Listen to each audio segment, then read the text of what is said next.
Hello, everyone, and welcome to, I think it's episode 3 of Uncharted 3, Drake's Deception, and a special early hello to Azaric and More Than Amia, who are both here. This has become a little bit of a tradition in recent weeks of spending the last of our Sunday playing some fun shooting adventures here with our friends Nathan, Sully, Chloe, and most recently, as of our last episode, Elena turned back up. Now, I tend to get the countries a little bit mixed up. I believe we're currently in Syria and have just landed and connected with Elena, who has said not only is she going to drive us where we need to be, but is going to drive us quite a distance beyond that because she's not going to let Nathan out of her sight. She knows what he gets up to. However, it's also clear this is the first time in a while that Nathan and Elena have spoken, so mysteries yet to be uncovered in terms of what their relationship is. And hello to Jägermeister. Jägermeister, just before we get started, and as a note, the Sunday streams do tend to be a little bit more relaxed, a little bit less driven than some of the others. During the week, we've been playing some Disco Elysium, and that is very, very story-focused, lots of dialogue, lots of decision-making. This is going to be a little bit more free to pause every once in a while and catch up on chat and check in with people. And on that note, Jägermeister, I think that I mentioned in chat, I don't know if you were there at the time, but the combination of you, Caroluna, and Moo, and I guess by extension Grumpy as well, have gotten me to download and begin interacting with SnowRunner. I don't know that I'll be streaming it because I feel like you three have that very, very well covered, but boy, you guys are great advocates for that game. You really make it look like a lot of fun, and I have been enjoying. And here's Samalander as well. Hello to Samalander. I hope everybody has had a great weekend, and I suspect that we'll talk a little bit more about this, but I really want to try to pitch Moo and Grumpy in joining Samalander to do some sort of D&D adventure, even if it's just like a 1 or 2 off, just like a couple episodes. I think that would be so much fun. I think they're very fun and creative people, and I think they'd have a great time. But that's enough of an intro. Let's jump in here and continue our historical research. And that's what they call it when you unload several magazines of automatic fire at antiquities from a culture that is not your own.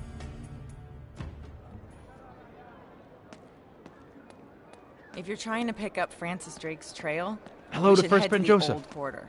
Ah, so this is the new part. Well, it's all relative. The city was founded at least 3,000 years ago. All right, well, lead on.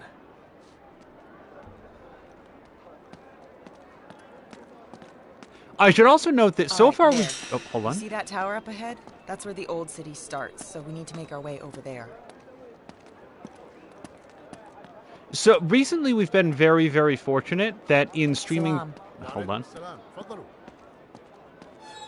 In streaming directly... through here.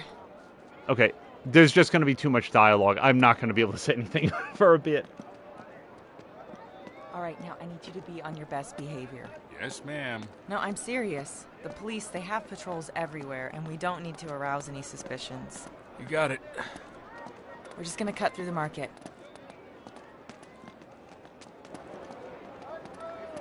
Oh, and hello to Caroluna. Let me just pause here, because Caroluna just wrapped up, we were just saying, a really fun SnowRunner stream, and I had a great time watching that. That just ended, like, moments ago. We were watching it all the way through to the end.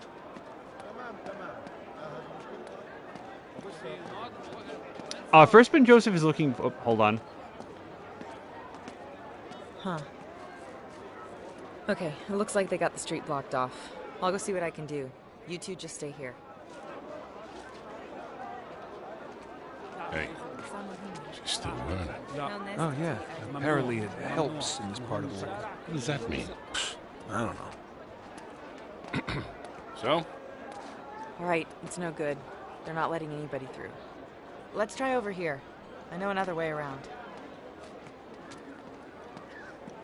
Just to clarify the moment that just happened between Sully and Drake, at the very end of the previous episode, Drake noticed that Elena was still wearing a ring, presumably from him. And she said, yeah, it helps out in this part of the world. And Sully was just sort of noting that back to Drake, like, hey, she's still wearing the ring.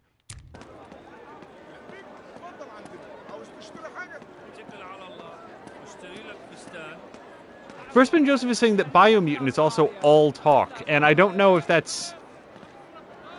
I don't know if he's serious, because I've seen a lot of gameplay about that, but most people I feel like have been turning the narrator off. This thing's locked. Does that cut down on the amount of chatter in that game? اسمعها لي ها نعم من فضلك افتح الباب. طبعا طبعا تفضلي. Yeah, first Ben Joseph is saying lots and lots of story. شكرا. Thanks, pal. تفضلي أختي. Good thing we've got you with us. Yeah, no kidding. Okay, up here. Bomb First, one of our friends here on Twitch, has been playing a ton of Biomutant. It just like rolled up a second character to like play again. He really loves the game, and I'm so happy More for that. cops. Yeah, it looks like we're not getting through here either. Gonna have to find another way around. I have an idea on how we might find another way around. They're going to talk as soon as I start climbing the ladder. Up here. There's got to be another way through.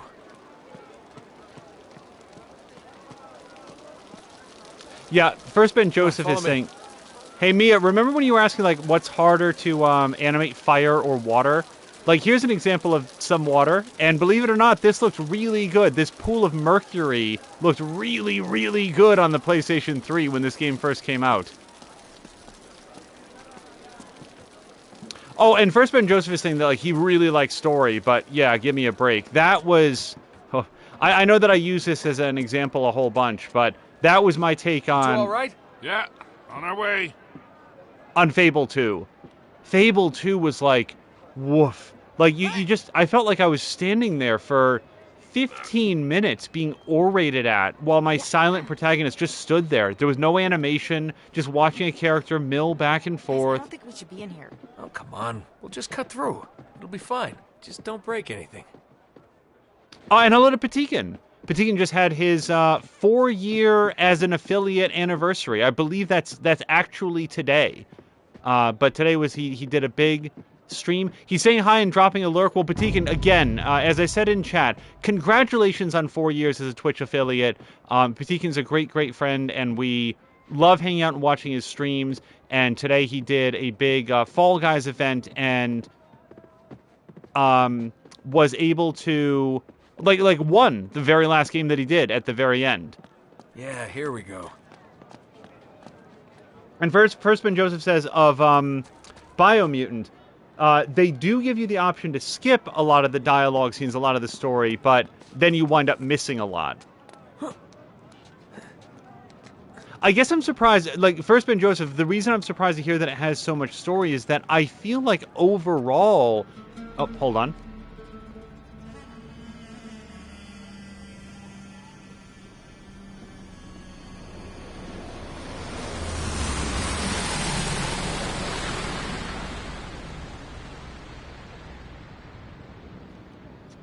Okay, see? Down there.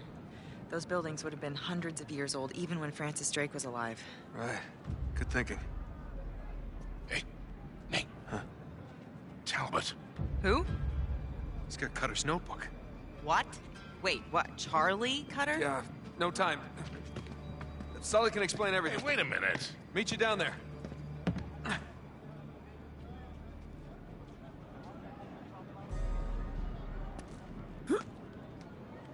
I feel like the tone of Biomutant, not necessarily the gameplay, but the tone of it feels like it's angled very much towards a younger audience with like some of the location names and the narrator that everybody feels a little bit irritated by. So to have it like super deep on lore is an interesting decision by the developers.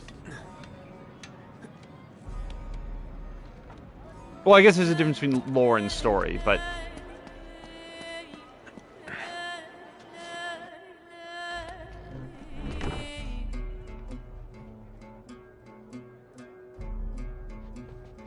Oh, also, I think it was first Ben Joseph was saying we need sounds to scare Mia with. Let's see, what could we have in there that isn't...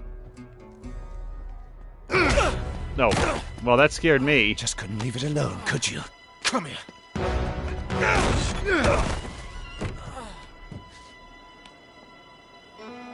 Not a complete loss. Get him.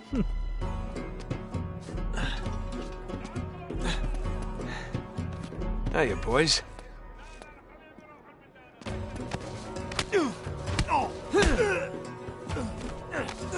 I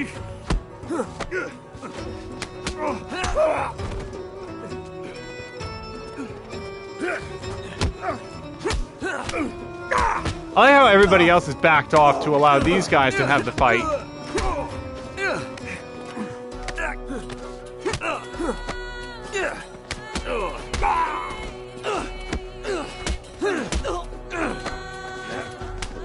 Oh no, not the big guy!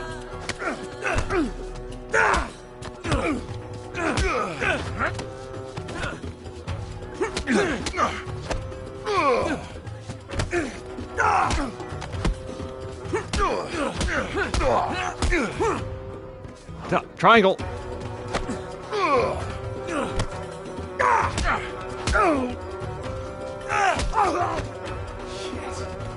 All right, thank you so much for waiting your turn. How many people do you think you can headbutt before you yourself just get knocked out from the concussion? Really? Okay.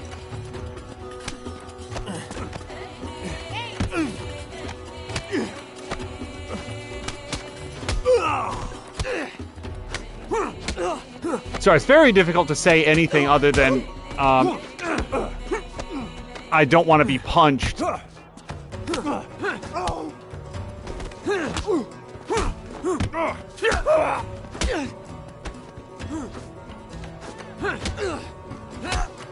Oh, I so thought he was gonna fall down, like sit in the chair, and then like kick him over.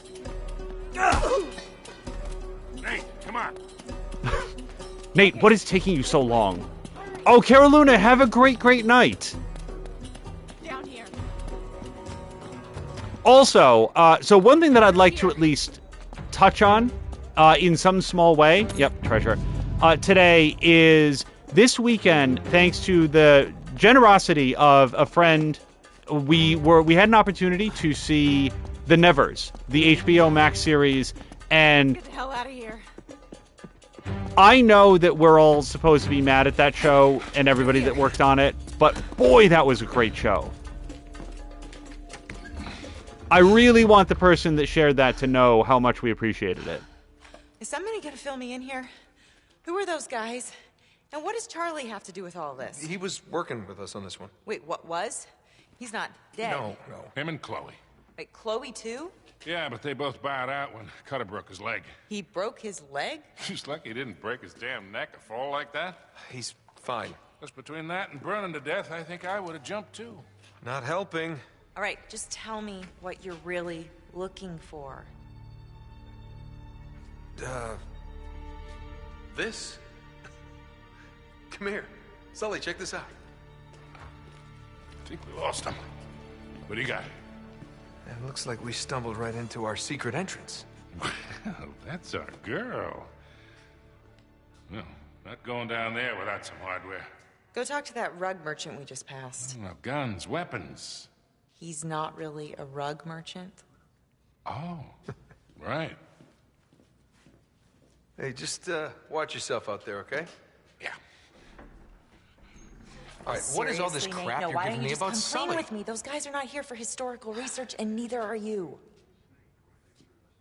This is about that Marlowe woman, isn't it? Yes, but look at this. I finally got it. And it's just like I said. That led to this. And this led us here. To a hole in the ground. Oh, it's a glamorous life. Come on, admit it. You love all this as much as I do. No. No, not anymore. Really? Huh. Okay, well, why don't you just, walk away? Oh, me? Me walk away. That's funny. Shotguns? Why not? What the? What, he only had two. Great. All right, just give me a hand with this. All right. Ready? Well. It's cute. What? Because it's a well. Shall we? Hey, Okay, guys. Secret entrance to what? What's down there? Only one way to find out. Another non-answer. You expected something different? There's some big volume swings sometimes between the cutscenes and different environments. So first Ben Joseph said, why are we supposed to be mad at the Nevers? And Mia has answered in chat that, so the Nevers is a very well-written, well-plotted, well-shot, well-costumed, inventive, and interesting television series full of very likable characters. Hold on, I'm just trying to make sure that I don't break everything in Drake's body. There we go. All right, we're good. Come on down. That regrettably was written and produced by a very, very talented writer and producer and director named Joss Whedon, who, it turns out, doesn't treat a lot of the people that he's worked with over the years very well, and a number of them have come forward over the last... Well, there's actually been stories coming out for a long time, but especially over the last year, there's been a lot of coverage of the stories that they've said about his mistreatment of them, mistreatment that they've witnessed of others. There's a lot there that I am ill-positioned to talk about. And it comes down to a question of what is our capacity to separate the quality of a person's work from the quality of their character. And I feel like each one of us sort of has to make their own individual determination. So I am saying, without any regard for the lead showrunner who conceived of the show and assembled the team, that is ultimately a show that is made by a very large number of extremely talented people who probably have absolutely nothing to do with Whedon's other behavior. The Nevers was a fantastic show. At least the first 6 episodes. Also, for... Man, it's just a cistern, kid. You sure this is the right place? Yeah, it's gotta be. Whoops, hold on. So what was Sir Francis doing all the way out here anyway? He was on a secret expedition for Queen Elizabeth. Yeah, to find the lost city of Ubar. Yeah, the Atlantis of the Sands. Under this city. No, it's in the middle of the Rubel Kali Desert. This place just tells you how to find it, supposedly. Uh-huh. Some kind of lever in here. Ah! Something bit me! Okay, I probably don't want to keep This place doing looks that. familiar. Wait a minute, this is what Francis Drake sketched on the back of the map. All right, let's take a look at the back of the map. Here it is. See, check it out. These are the same pillars. Francis Drake must have made these notes when he was down here. Does it tell us how to find the entrance? Well, it's pretty cryptic, but I think I can work it out. These holes must be important. Guess we just have to find the right one. How are we gonna do that? There are a lot of those holes in this room. Well, there's got to be another clue. Look around, we're missing something. First, Ben Joseph is saying the best way is to not watch any of their work, deny them money and exposure. That is an option that people can choose. It is not an option that I'm choosing with the Nevers because, A, I really enjoyed the series. B, Joss Whedon has completely departed the project. And outside of the first 6 episodes that we watched will reportedly not have anything left to do with it. I'm looking just down there at the bottom to see... So we've got like 3 triangles, Hey, Nate. a couple... There's a message scratched on the wall over here. Okay. Let's come take a look at the message.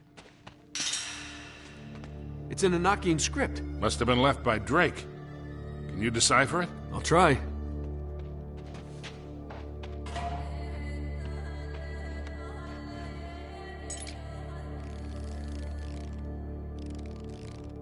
The moon will show the way. Moon.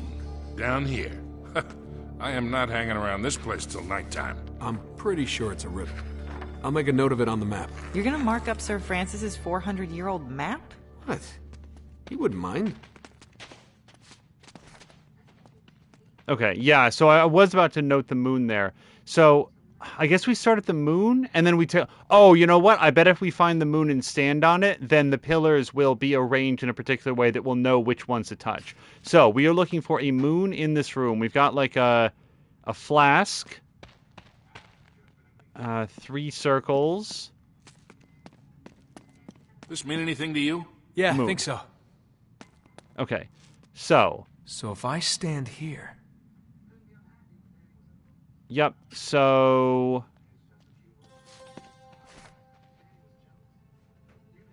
Yep, look at that. This is it. Sully, you go to that column. Elena, you take the one on the far wall there. I've got this one. Okay, now just reach in and find the lever. Really? I think we have to pull them at the same time. Okay, but what if you're wrong? Yeah, I kind of like this on, Nate. I use it all the time. Just do it. 1, 2, 3. You sure that's the right lever? Listen.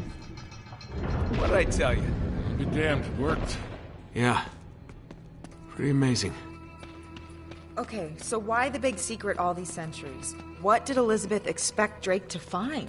We don't know exactly. Treasure, I guess. What else? The buried riches of a lost civilization. Of course, it's never that simple, is it? Rarely. And those assholes in the black suits? They're looking for the same thing, I suppose. Yep, they're Marlowe's men. All right, as we move forward, like first Ben Joseph had said, opinions are like armpits. Everyone has them, and they usually stink. No, yeah, but so A, yes. B, I'm the one that brought it up, and C, I guess the way that I look at it is that if anybody in the world said to me, I've read about Joss Whedon's behavior, and I don't want to support the work that he had, and even if he's departed from the project, I don't want to give him the benefit of my eyes or my attention, and I've got a million other things to watch, I would not blink my eye at that at all. Like, I would say that is absolutely, because there's projects that I've done that on for myself. Oh my goodness, hello to Papadopoulos 84 and everybody rating over. Papadopoulos, we were watching you play or trying to get into Grand Theft Auto 5, followed by some Human Fall Flat. I'm so sorry GTA 5 did not work out, but Human Fall Flat was a lot of fun to watch. Welcome to everybody that's coming over. We are spending some time in Uncharted 3, the remastered edition. Pick your poison. Okay, well, usually in video games I like to go left, but yeah, I hope that you all there had a fantastic time watching some Human Fall Flat. Weird. What kind of symbols are those?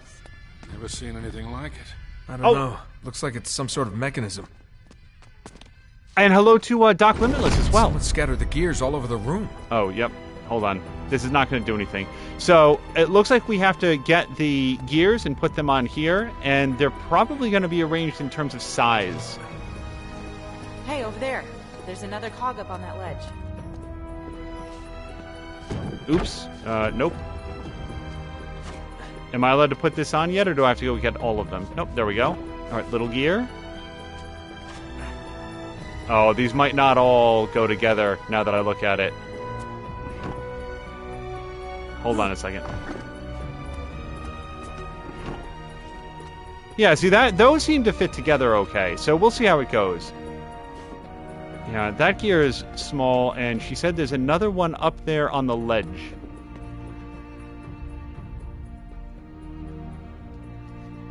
Whoops, sorry about that. Doc Limitless says, how are you? Doing just fine. Had a very, very nice couple days off from work and got a chance to do a whole bunch of streaming. Now, wait a second. This one has a picture of a moon on it, or an etching of a moon. Okay, hold on a second. I bet that we've got...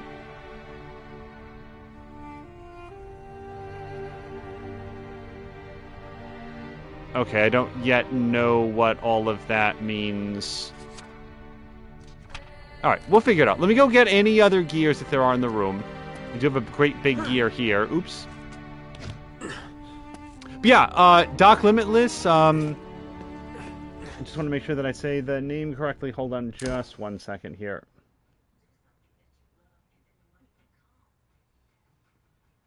Yeah, specifically for shout-out purposes, Papadopoulos is Pappadopolis 84. Yeah, I hope that you both have had a good weekend so far as well.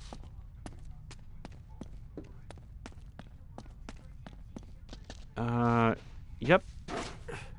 Big gear, it looks like, here on the ledge.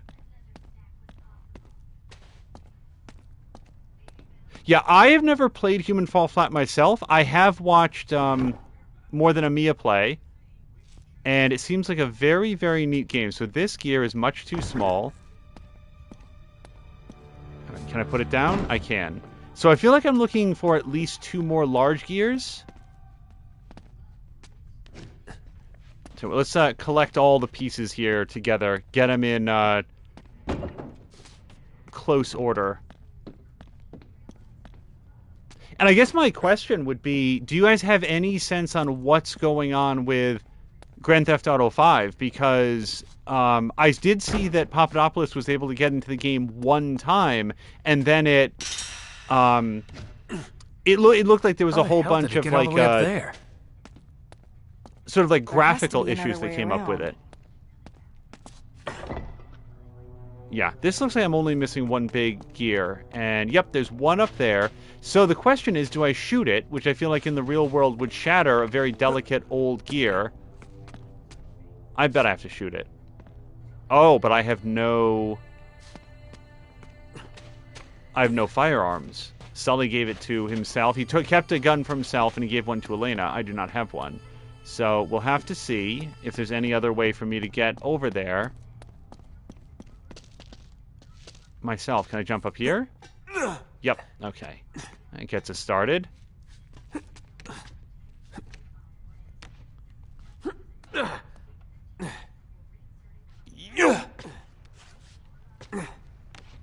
Okay, and now, am I just going over here? I bet so. Hey, this screen decodes the images. What can you see? Alright, one looks like a cross, and the other has 4 circles. Hey, the same symbols are on some of these gears. Huh. Symbols seem to be rotating in opposite directions to each other. Okay. What the hell's that supposed to mean?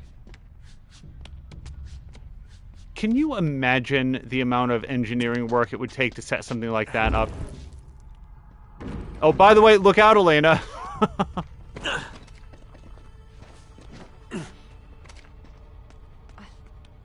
Doc Limitless was saying of Human Fall Flat that it's so derpy and fun, it's so comedic. We both had trouble, but we'll fix it tonight. Yeah, that's... I hope so, because Grand Theft Auto 5 is such a fun game.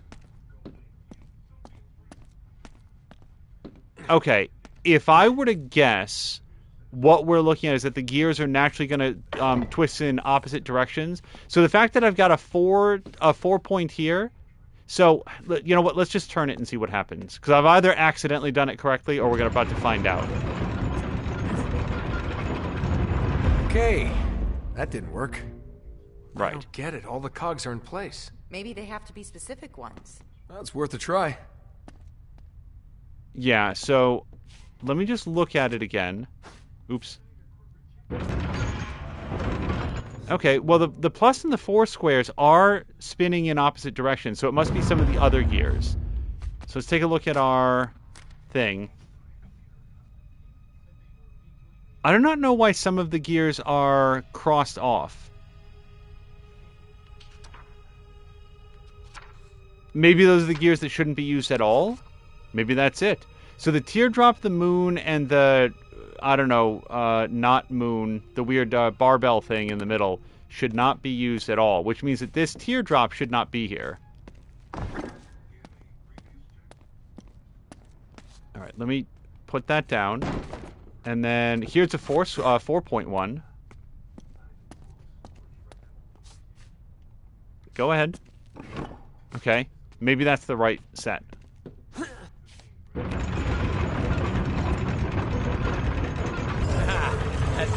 Nice.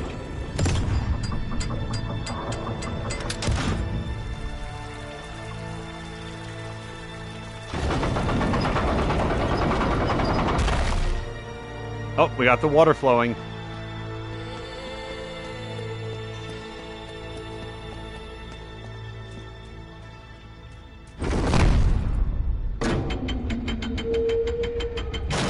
Are you so sure that it's treasure they're after? Not really sure, no. Yeah, Doc, if you ever think for any reason that there would be anything that myself or Mia could do to help with troubleshooting, we'd be happy to lend assistance. We were watching the troubleshooting when you guys were looking to get it going and thinking, like, more Okay, voices here all would the probably floating just body parts. confuse this is giving me things. the creeps. Because you guys seem to be very technically savvy. But if it would ever be Wait up here. helpful, I'll go I'd check be it out. very interested to just provide any assistance that I could. Okay, so we have a man with a spear, spearing down into somebody's heart, and he's got one arm up and one on his side. And I bet we have to arrange these body parts to be that. So good luck to me. Or, more specifically, we have to be standing at a particular location where that scene will become apparent.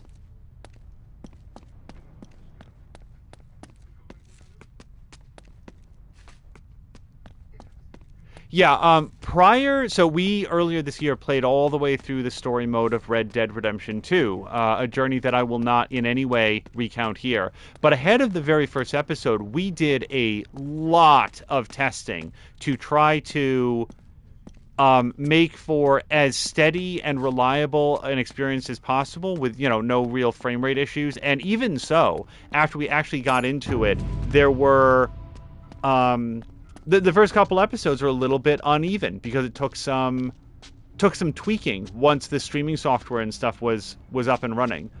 But based on the fact that I heard Papadopoulos say that he was able to play through Red Dead or play Red Dead, anything that can run Red Dead can play GTA. So it's got to be like a driver issue or some weird patch that they put out. Sorry, let me just take a quick look in here.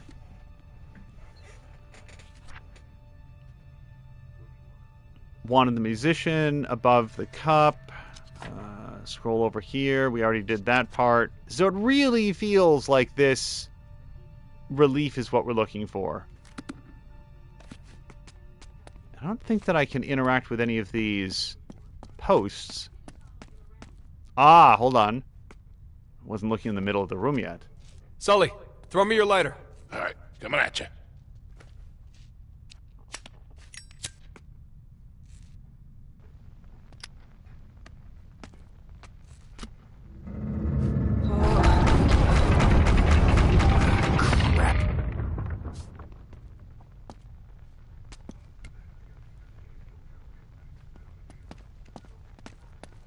So I imagine that we're trying to create a shadow now with the exact points, the exact body parts.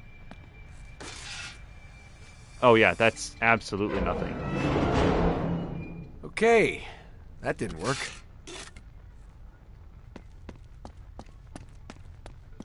Okay. Oh, okay, so the stairs retracted. That's what that was. So I know that I'm not supposed to go up.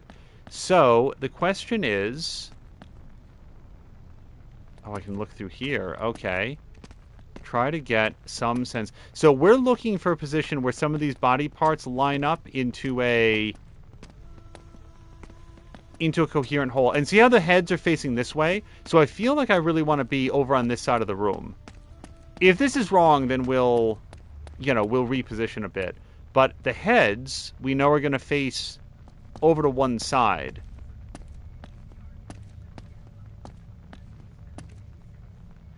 Okay, so there's the head. The head seems to be surrounded by a lot of legs as far as I can see.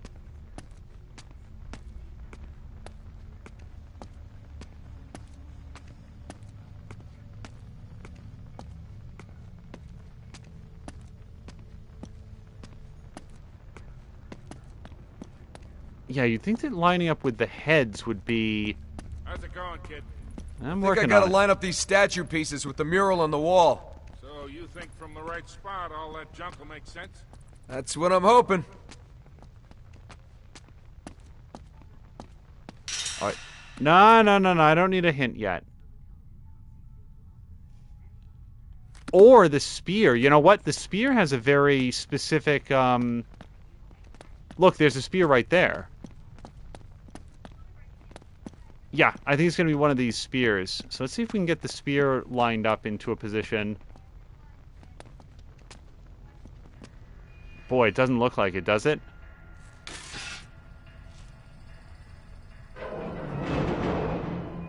Okay, so that didn't work either. Yeah, so Mia, like on the list of weird technical issues, Mia, who has streamed as recently as today, like 5 hours of Red Dead Redemption 2, no problem. Has streamed games like The Medium, no problem. A little bit of tweaking, we got all that fixed. Was down there? I think I unable. gotta line up these statue pieces with the mural on the wall. The mural on the wall. Wait a second. Oops. Okay, so I'm supposed to be... I'm not trying to do the whole thing, just that mural. Okay, so, I mean, like, here-ish, you would think.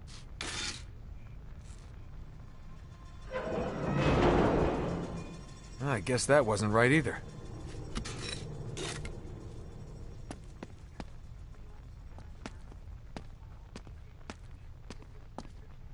Really feels like I should be shining this light from up higher.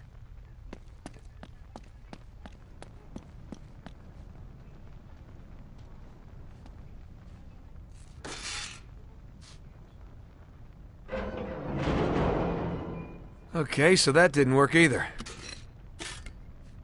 Also, Firstman Joseph is asking acclamation. Is that a concept here?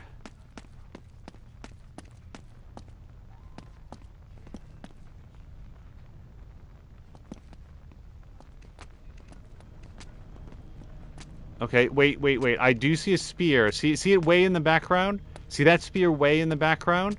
Look how it lines up right there. This has got to be it. This or someplace real close to it. Look at that right there. Look at the spear.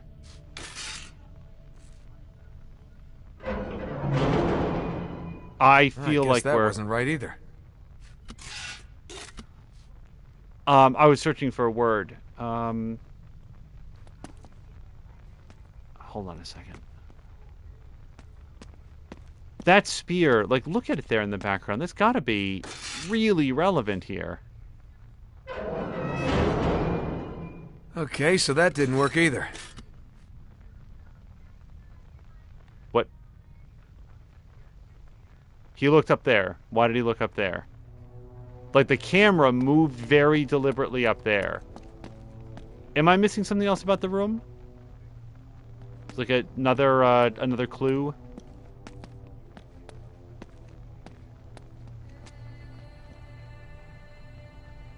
I don't see anything up there. I feel like the game just said, "Hey, no, you're missing something. You're missing something important." Oh, I don't want to use the hint.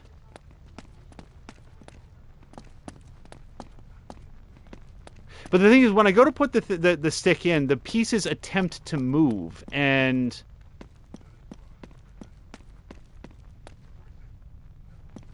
this is more or less where it started. No, it's not even remotely right. I guess that wasn't right either. Okay, that's the only painting on the wall, the mural on the wall, correct? I think so. Yep. So if the light's got to shine over there, unless there's something for it to reflect through, it has to face in that direction.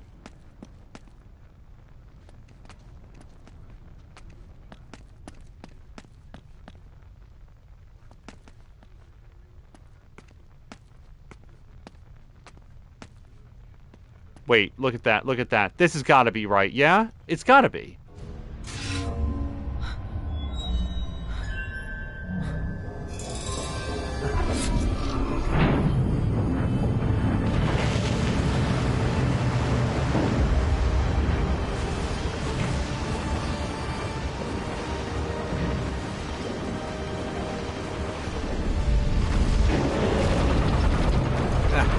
See? You were worried.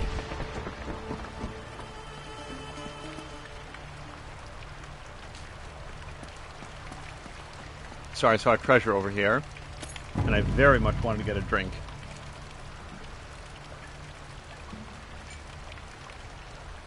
All right.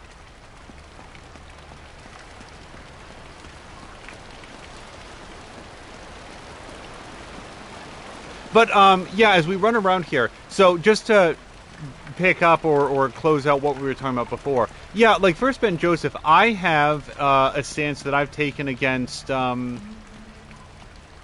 Before the Storm, which is the prequel story that was done for Life is Strange, where I've chosen not to play that, and others have, and I'm not mad at them at all, but due to some ways in which the game, that particular spin-off was made, I've chosen not to play it. And like I said, we all have like our different points. We're going to be like, no, that's not something that I can support.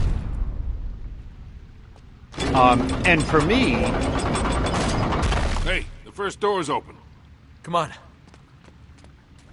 ultimately, I would really have missed out on something that I enjoyed a lot if I had decided to take a pass on The Nevers, that also has the involvement of writers Okay, like... so Nate, did Francis Drake ever find that lost city that he was looking for? Hold on. Don't think so. Seems like he only came this far, then turned back and headed home. And concealed everything about this little detour. Yeah. Have you stopped to ask yourself why? What do you mean? I don't know. This whole place just seems like some kind of a warning to me, that's all.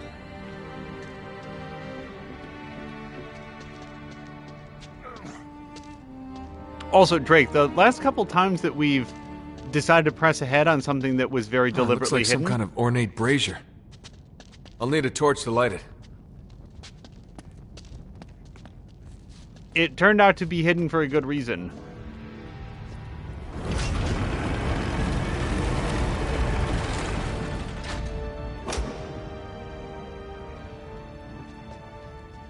Well, I'll be go to hell. Whoa. As above, so below. Sully, this is some kind of celestial map. That makes sense. The Arabs used the stars to navigate the desert just like sailors on the ocean.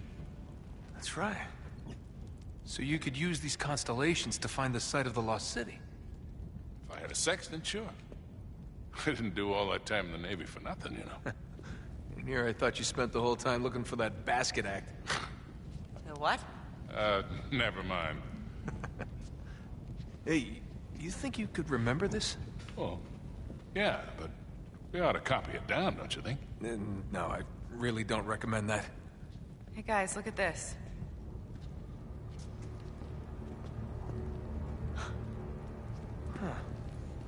Well, that's, cheery.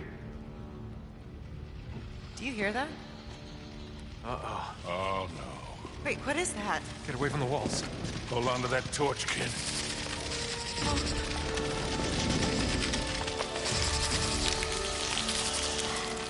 Oh, crap.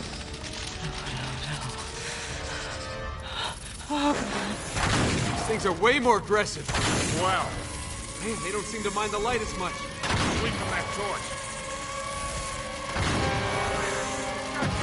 I am! Are we leaving? We gotta get out of here! Yeah, Lena, Stay close behind me. come with me.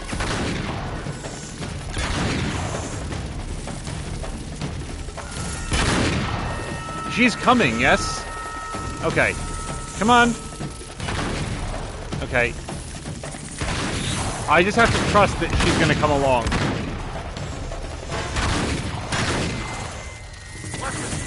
Keep shooting and follow me! Hurry! Keep moving! Sully, keep shooting! Now, I can forgive Nathan for not necessarily having brought this up because they are thousands of miles away from the last point that they saw these head-sized insects. Think we can get through up here? Gotta get this door open.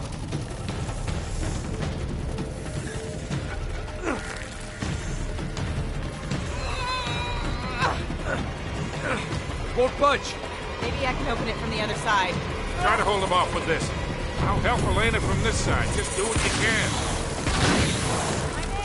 How's it going, Elena? Elena! You okay back there? Sully, I need more ammo! 1 second, kid. Sully, I need it now! Here.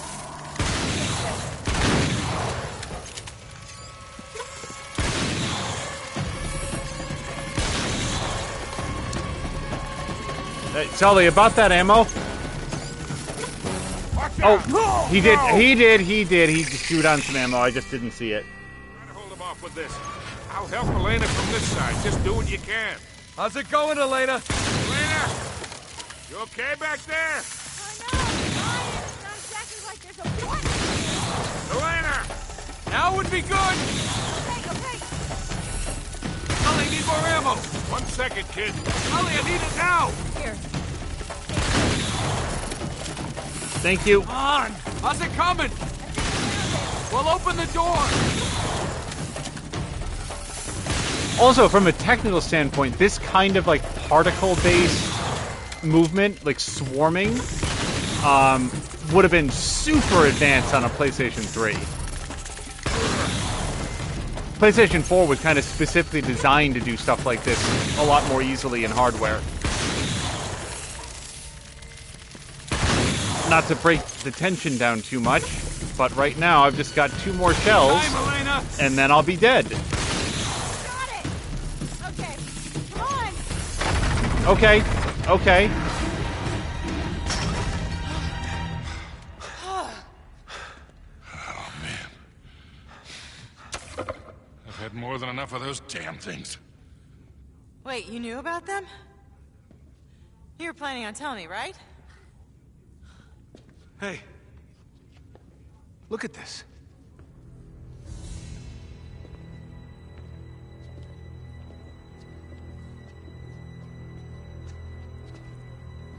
Let not the world deceive thee with its beauty.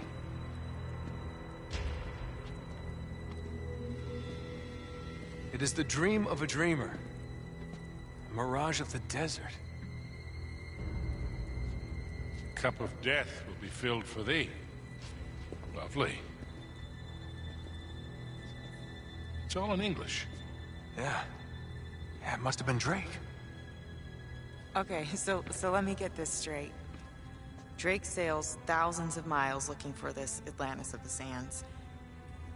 And when he gets this far, what he finds here is enough to make him turn around, sail home, and hide all evidence of his voyage. Right.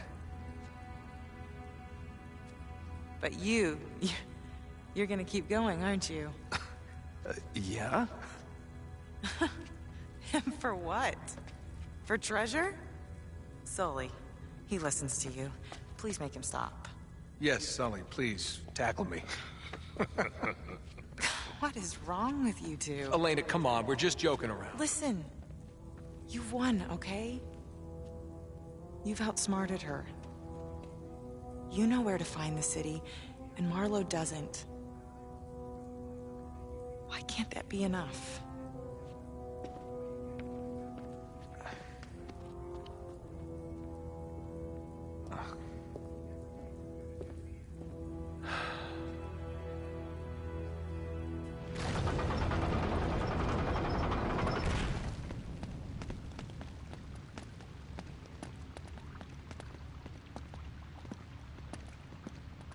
So it's pretty cool that except for the spiders, we didn't have to shoot our guns at anything.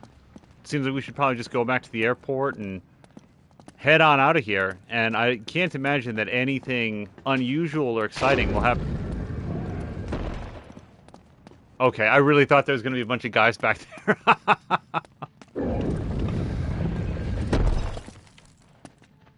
Hey, Sully, why'd you pull your gun out? Ambush. Oh, shit! Elena! Sully, get down!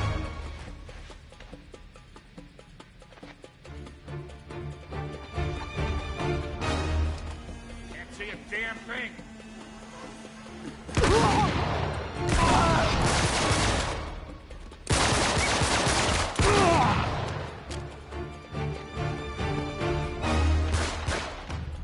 I can't see a thing! Sully, you alright?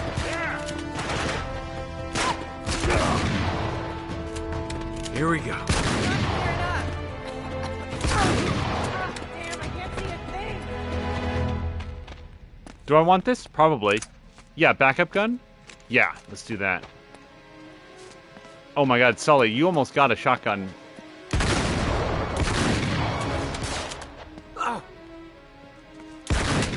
Okay, that's bad. That's real bad.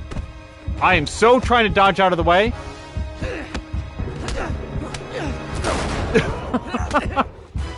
Guy number 2 is like, why are you having this fist fight? You know we brought these guns for a reason, too.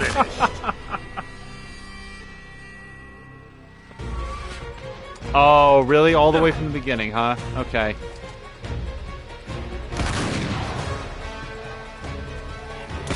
Hey, remember when Konami did a remastered edition of Silent Hill, but they forgot to put in the fog for Silent Hill? Ah, damn, I can't see his face.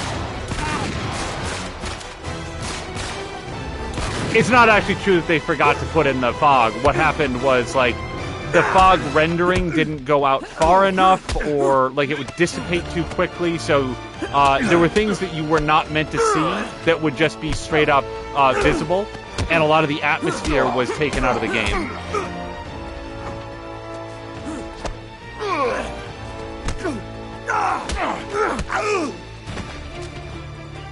Also, just a random aside about the Nevers. One of the characters in the Nevers is played by Nick Frost, who is shit. Okay, that's not really what I meant. If you don't know who Nick Frost is by name, you certainly know him by face and reputation. He is in Shaun of the Dead. He is in Hot Fuzz. Hold on a second. I really wanted to switch back to my shotgun if I could. Everybody, hold on a second.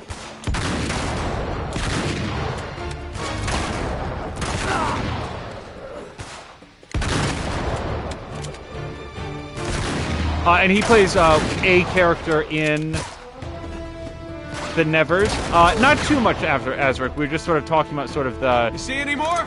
behind-the-scenes production stuff. We gotta find a way out. And how are we gonna do that? Over here, Nick. I'll give you a leg up. Okay, that time went way better.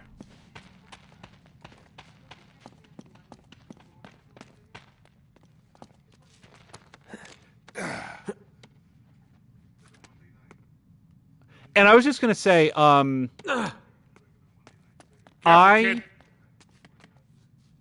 am going up here, yeah? A lot of people... Watch it. I'm gonna send the ladder down. Wait, I can send the ladder down? Heads up. Wait, why didn't I do this Got it. before? That would have been a super helpful thing to do so that we could get up. A lot of people talk about Shaun of the Dead, and a lot of people talk about Hot Fuzz. Not nearly enough people talk about The End of the World, which was a third movie that Simon Pegg and Nick Frost did together. And that movie, I would submit, is... Thanks. Here, give me your guns. Can't take them out on the street. Right. really, really underrated. Much as I'd like to. Okay, I think we're clear. Come on. We gotta make ourselves scarce before any more of them show up. Yeah, Azric, mostly what I'd said about the Nevers was just that it is very well written, very well plotted. All right, up here. It's... This way. Oh, hold on.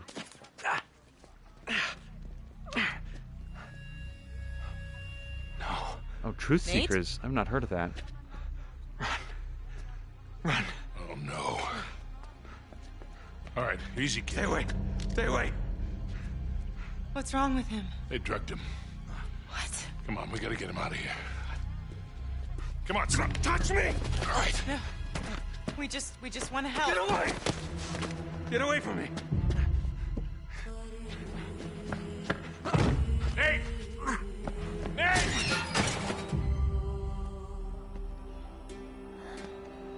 Just an aside. Get away from me. Easy now. Oh, God. Oh, God. Stay calm. If it ever strikes you as unrealistic Come how with quickly injected drugs like this take Don't effect, touch me. I recommend watching someone when they are injected with some sort of sedative in real life. They are out No. instantly. It will all be over soon.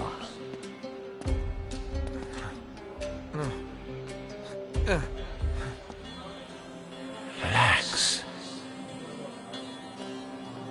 I was with a very close family member Trust when she me. had to be hospitalized due to I'm sorry. some severe medical issues, and she needed to be sedated so that they could Sully?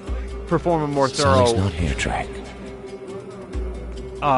assessment, and they just real quick, they hooked her up to the IV, and she was dead unconscious in 90 seconds flat. I mean, it was incredible.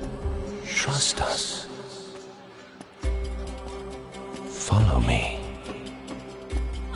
No, I won't go.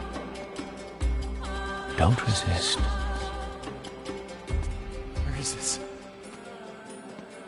You're with us. Just listen to me. You know what we want. Also, a little grumpy. Don't let them. I won't let them hurt you. Am I supposed to be, like, figuring out the direction to go? I've mostly just been going forward. Yeah, Azric Badlands was awesome! I don't know. Give them to us. I don't know. Good. Damn it, I don't know. Please. I don't know.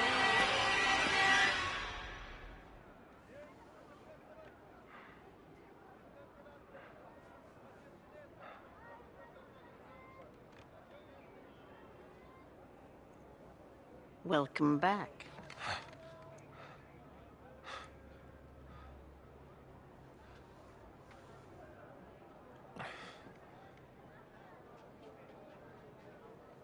I don't recommend making a scene. You're not exactly here legally, remember? Greatness from small beginnings. Beneath that cocky exterior, you're still the same scared, filthy little runaway, aren't you? Skip the mind games. You don't know me. In fact, I suspect I know you better than anyone, Mr. Drake. Of course, that's not your real name, is it? But we won't dwell on that. Mother commits suicide. Father surrenders son to the state at the age of 5. Entrusted to the St. Francis Boys' Home. It's also Dickensian. Oh. Don't worry. She's of no interest to us. Unless, of course, we need to apply a little pressure. What do you want from me? Well, as much as it pains me to admit it, I need your help to find Victor Sullivan. Right. We already know he has the coordinates to find Iran. How do you know that? You told us, Nathan. It seems your loyalty isn't as firm as you'd like to think it is. What about his? What? Wait. What are you trying to pull? Nothing. It's just that, well, we've had you in our clutches for quite some time now. And he hasn't exactly mounted a rescue. He didn't rescue you back in Cartagena either. He just saw something he could exploit. I know what you're trying to do. Trust me. Victor is only ever in it for Victor. It's a cold, hard fact. I discovered it 20 years ago. I'm surprised it's taken you this long to figure it out. You're wasting your time, lady. Fair enough. But ask yourself, when he scooped you off the streets of Colombia 20 years ago, did he save you from that life? Or did he just doom you to this one? Ah, excellent. Well, we've located Sullivan on the other side of the city. I'm sorry, Nathan. It seems you've been removed from the equation.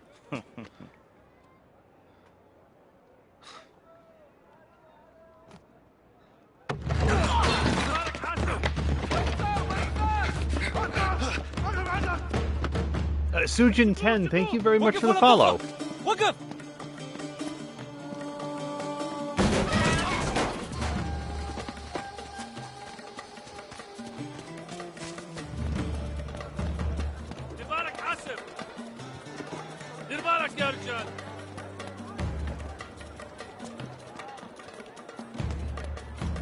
This also is just a random thought, but I would still really like to see Mia do Deadly Premonition someday. Not Deadly Premonition 2 that I've heard no good things about at all. But that first game I think would be a lot of fun to see her experience and uncover the mystery of.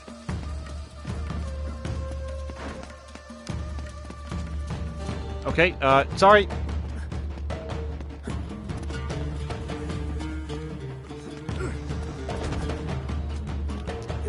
Okay.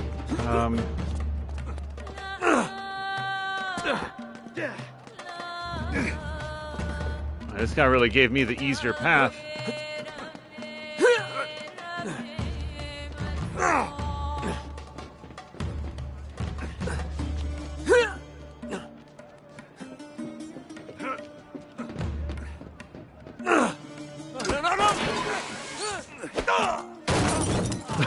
Okay, that was the harder path, I guess. Oh, here we go. شرطة! وقف عندك شرطة! وقف! ولك وقف احنا البوليس!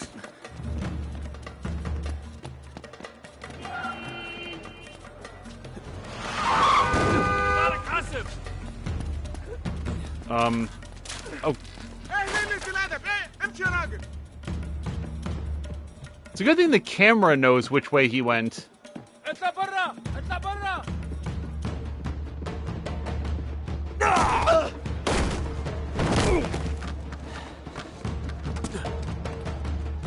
Oh, Nathan, you could have dropped down way faster.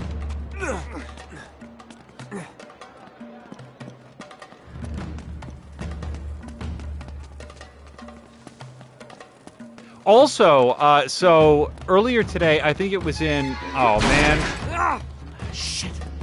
Samuelander's stream. Damn it. Gosh, what was it? Asshole. Why did we do an exclamation point Jeremy? Oh, it was when he got his game working. There was a lot of technical issues just getting Factorio up and running in Samuelander's stream today due to a patch. So when he got it working, we did an exclamation point Jeremy in his. Ow.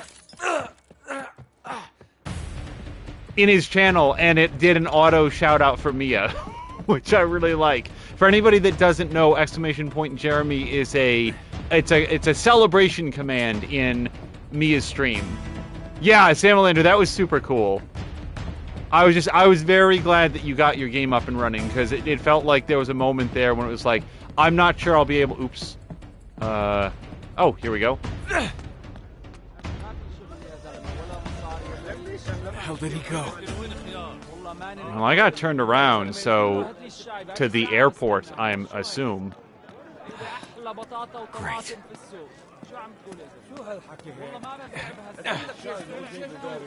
He's right there. He's literally right there.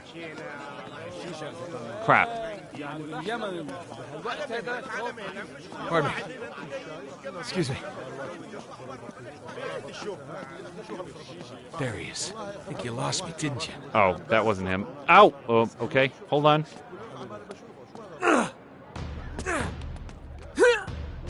The end of that thought was going to be, it did feel, at least briefly, like Simulator might not be able to get it up and running, so I was just very glad that he did, because those... Come on, Talbot, this is getting old!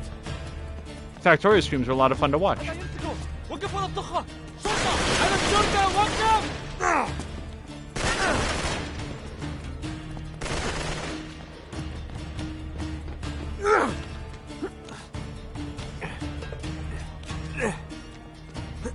Go!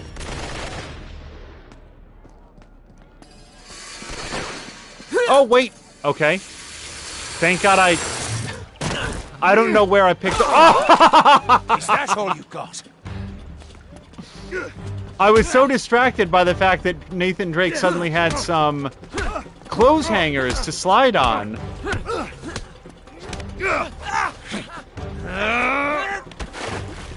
Crap. That I just caught his board right in the head.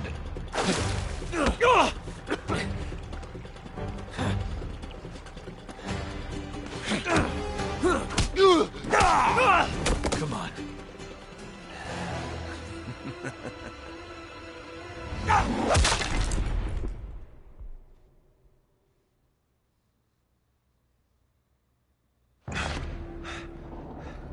يا صباح الفلافل والحمص والبابا غنوج. Remember me? Ramses. You should thank me, my friend. Right. Thanks. No, really. The English lady bade me to get rid of you. But me, I'm a nice guy. I saved your life. Right now, I am the only friend you got. Uh-huh. Now you figure I owe you something. Is that it? Smart guy. I like that. You are way ahead of me. It is really a simple question. Aram of the Pillars. Of course. Where is it? I don't know, buddy. Bullshit. Look, even if I did know, my life wouldn't be worth very much once I told you, now would it? You insult me. You're a pirate. And a good businessman. Give me some respect. Let's try this again. Where is Aram, Nathan?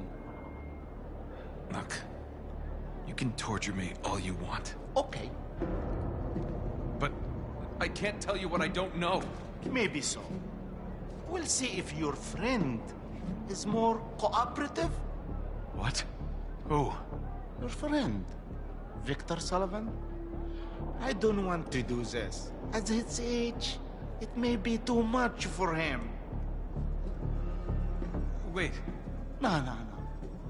You have given me no choice.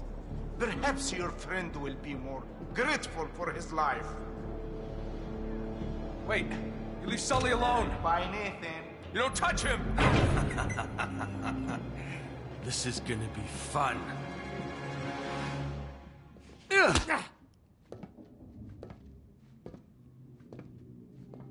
Don't want to tell us what we want to know, huh?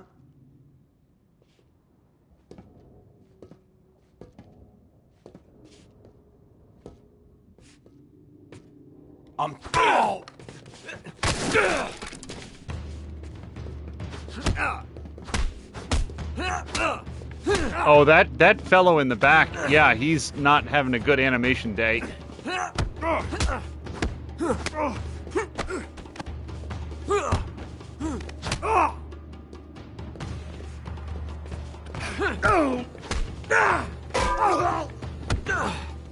By the way, spoiler, I don't know that I said this earlier, but I did move the chat where it appears on the screen so that people can now chat without making it so that I can't see the counter prompts and stuff, because I wanted people to be able to, talk and interact with one another without worrying about whether or not it's impacting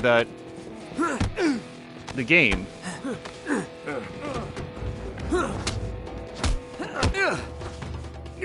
Oops.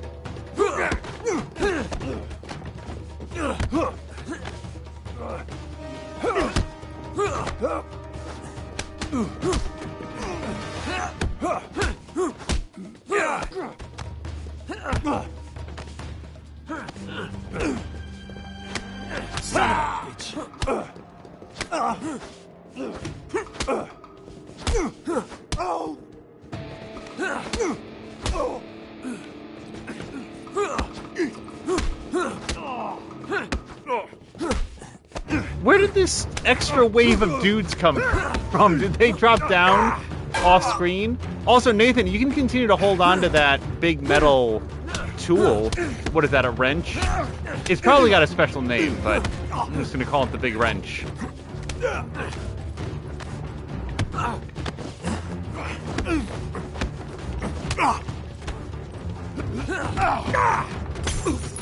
The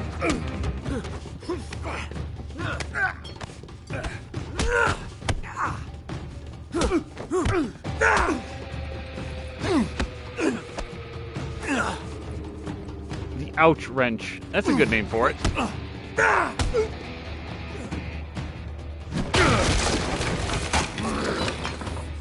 Oh, he's got a camera. No, it's probably an earpiece.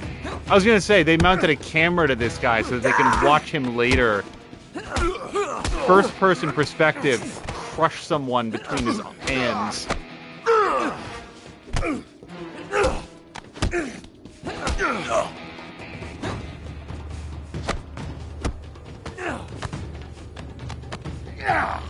Yep, yeah, from above, I guess. Okay, dodge. And stay down. Please. But yeah, if you guys have not seen the Simon Pegg, Nick Frost movie, and I always forget who directed them, but there's this trio that have worked together and put out some really good stuff. If you've not seen The End of the World, I recommend it, and I recommend watching it without looking at any trailers or anything like that, because that movie, I think, plays particularly well. A cliche. If you're going into it unaware of what the movie's about. For people who have seen it, I would love to talk some about what I think that it does so well. So I just thought, yellow stuff up there. Climb up here, maybe? No, that's too high. Mia says The End of the World is great. Yeah, it super is.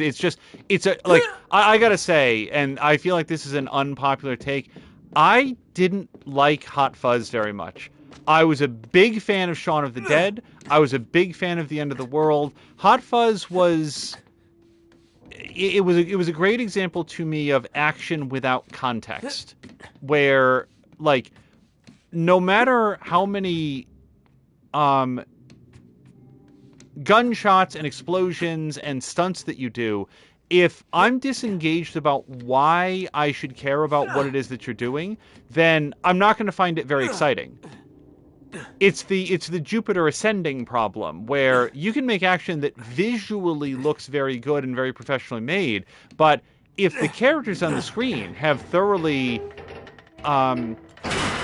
established they do not give a shit about what's happening, I am not very inclined to be excited by it. Okay, am I going up? Okay, Nathan, if you swing that way... Oh, I'm getting to the rope. Okay.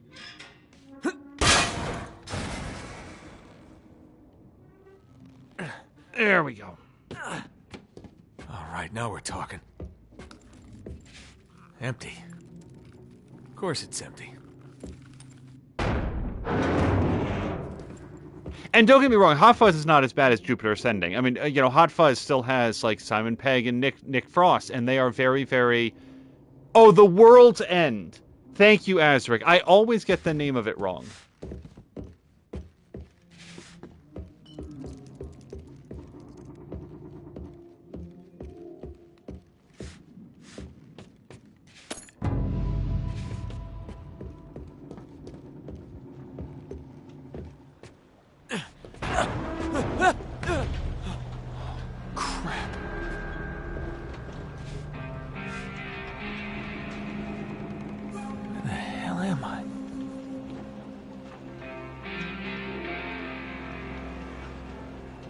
Azric says he'll watch it tomorrow at work. Azric, I suspect you'll have a good time with it.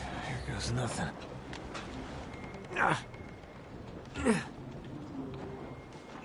Okay, making progress.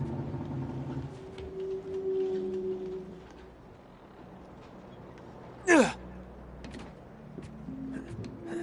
think down... Now, I do not remember what year this came out relative to Tomb Raider 2016. Like, I want to say this was before 2016. But this sort of, like, ship graveyard is very evocative of that Tomb Raider game. All right, go.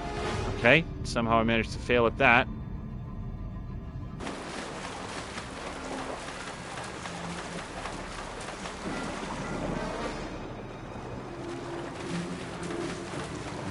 see a bad guy.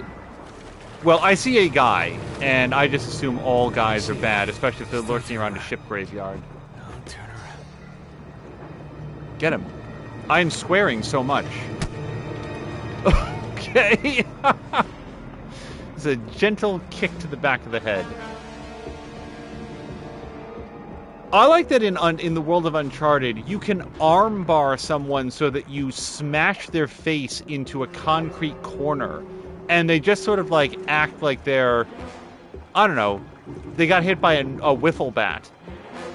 But if Nathan Drake hops across a chest-high wall and just sort of like kicks you a little bit with his sneaker, that's what puts you down.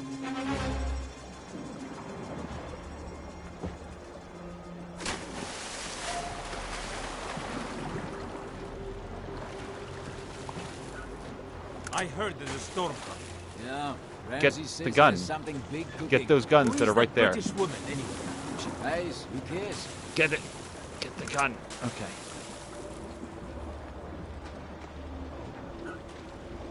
All right. I do see the gas canister, the kerosene canister, whatever you got, propane, right there. But I'm gonna try to be very sneaky. Hopefully, he doesn't look over the edge.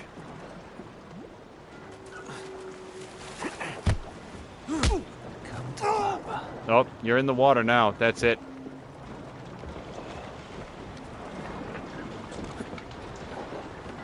Oh, man. God bless this man's peripheral vision. 2 down. Shitload to go.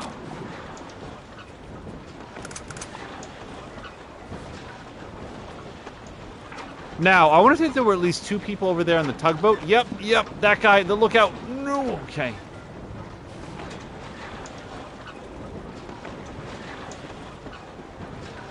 Oh, that boat is swarming with dudes. Do I even have to go over there? Can I just come over here?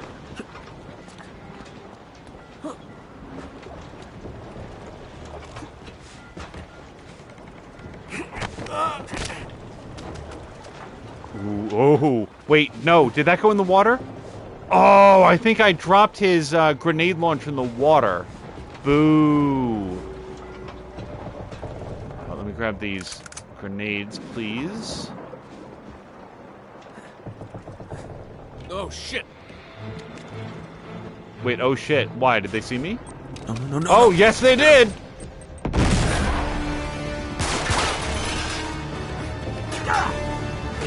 Oh shit indeed.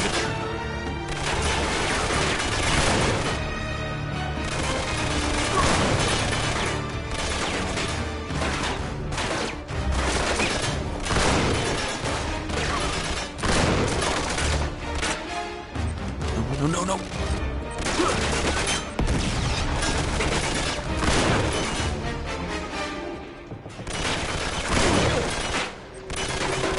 No.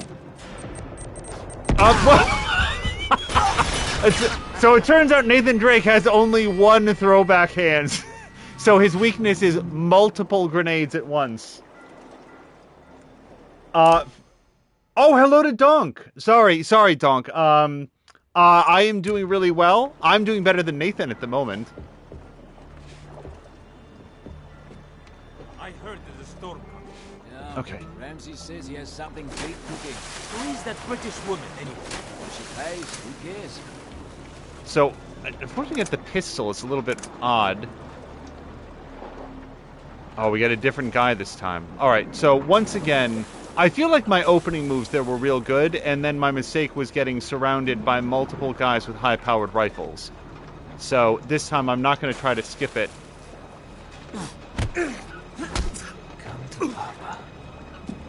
Mia, this water looks a lot better, I'd say, than that weird puddle.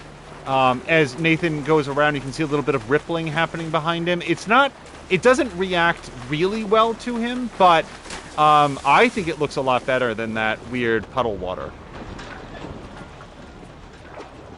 At least for the era. 2 down. Shitload to go. Okay, and yeah, I dropped the cool Magnum pistol. So, I think this time I need to go over to the tugboat and deal with these guys, because otherwise they'll deal with me, when I inevitably get seen. And Nathan cannot figure out a way to get up over the edge of the boat. There we go. Oh, shit.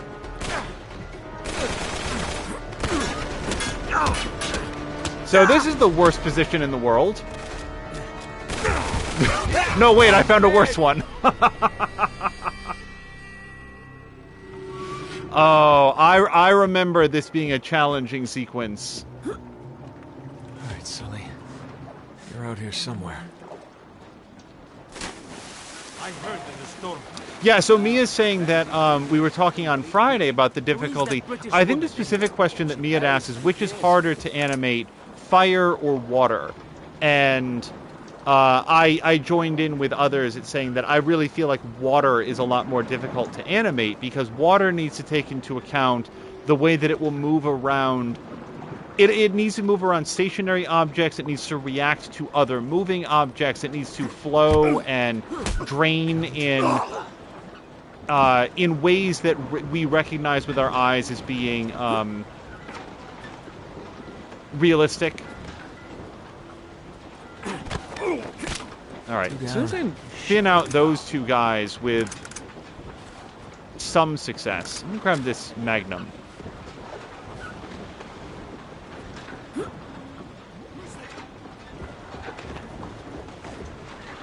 Yeah, if I'm going to get spotted, I want to be, like, on the edge of everything, not having the fight right in the middle. Hold on, I could really use that sniper rifle. Okay.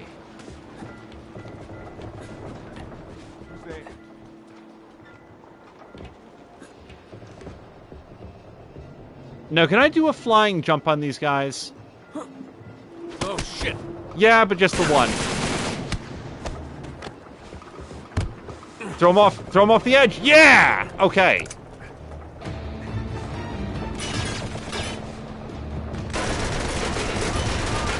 Oh, cool. They've got a gun emplacement, and it's aimed right at me. No.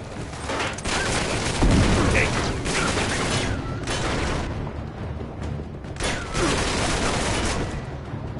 Okay.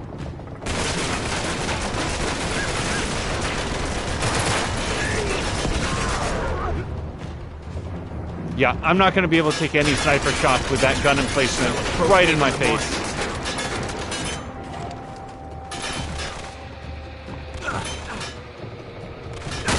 I'm not going to be able to take any sniper shots at all with these boats the way that they're moving.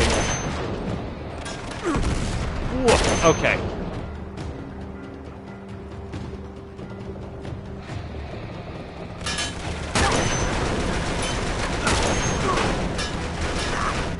Okay. Let me just relax here. Now, you might say, why not jump, go up? No. Shit! That was a hell of a Superman jump. So I need way better positioning here, and I'm not yet sure. Dong says that's such a huge question because it boils down to so many factors. I think the question about animating fire or water. Who is that British woman anyway? Yeah, like if you wanted to have a really realistic fire propagation system that took into account the flashpoint of different materials and the way that fire will react to wind and how far it goes and how incendiary an ember is likely to be. I mean, it can get very, very complicated. But I feel like video games in general have been able to put together pretty impressive fires. I mean, like, the first time I really remember being impressed by, like, fire propagation was Far Cry 2. And I don't think that fire would look very good by today's standards, but then again, nothing. Oh, shit. Shit, okay.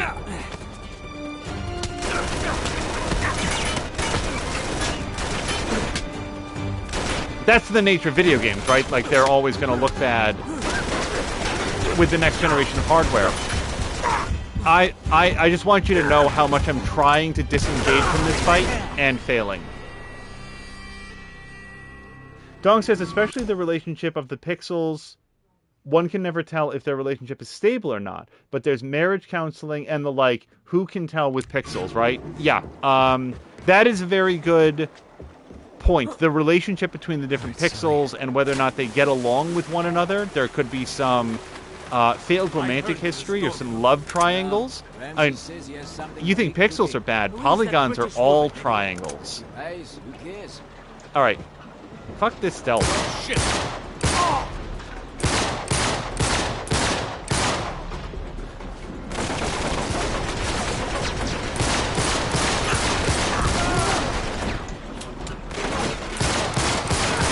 No, go!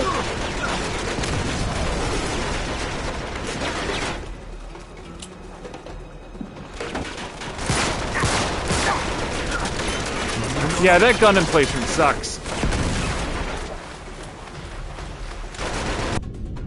Alright, I'm gonna get low here. Yeah, can I borrow this?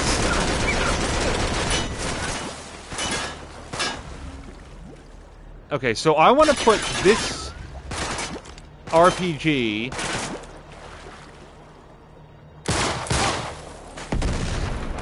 into that gun emplacement. Oh, I hope each one of them just draws their grenade and pulls the pin one at a time. It's gonna make this... Oh, shit.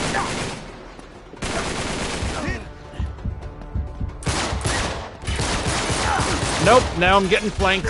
Get in there, Nathan! Down!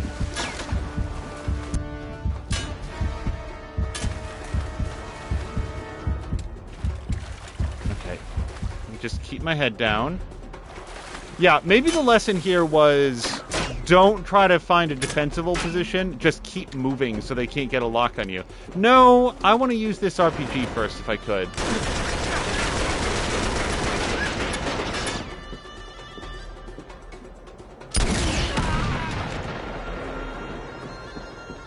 Okay, the RPG is spent. Let me grab this grenade launcher. But if I could make use of this gun emplacement for myself, that'd be pretty great.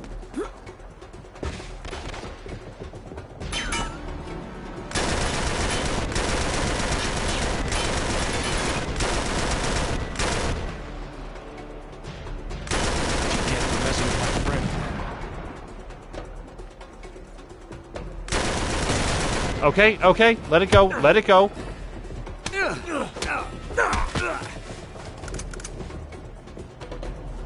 Okay, that other grenade would be awesome. Just saying. Nope. Oh, shit. Okay.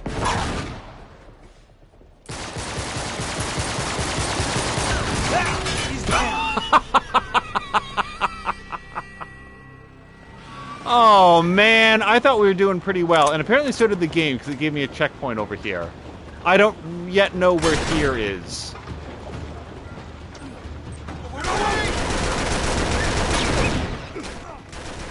Okay. Let me just maybe stop doing any of that.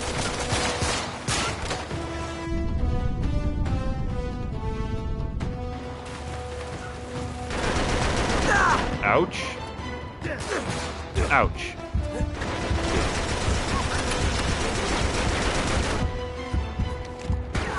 Just down? No. So I'm happy for the checkpoint. Okay, maybe a grenade? No, it's too far away for that.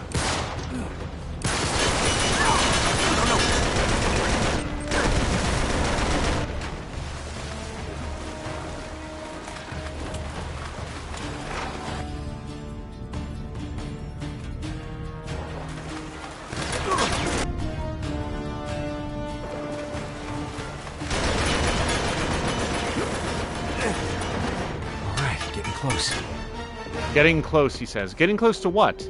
Oh, this guy. Ow. Okay, I'll see you later.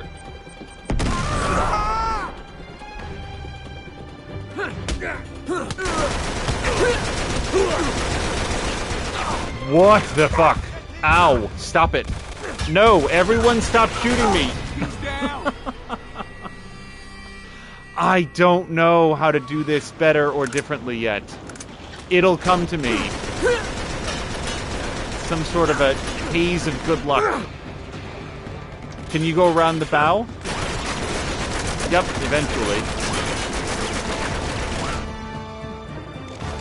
Flush him out! He's gonna blow!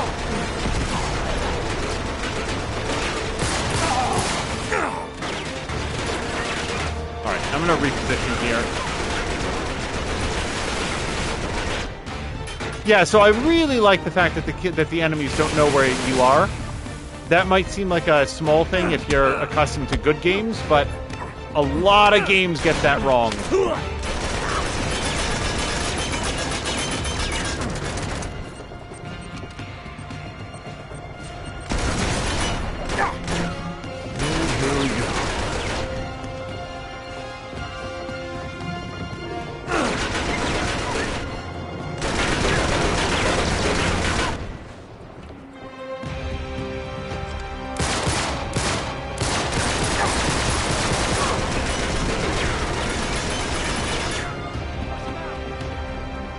Yeah, like, Grand Theft Auto 5 is another great example of a game that they didn't need to design this whole, like, stealth system and, you know, like, the enemy's ability to detect you or forget where you are, lose track of you. But it does have all of that.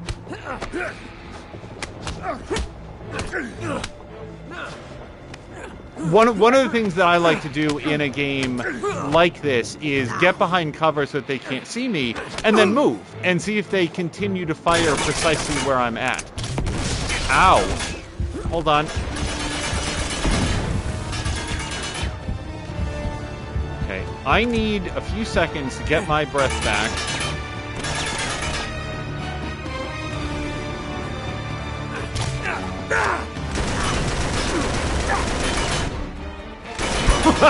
Just roll all the way into the water. That's fine. And I mean that sincerely. It's shit. Okay, so Nathan will not take cover behind that wall, which kind of sucks right now. Steady, Nathan, steady.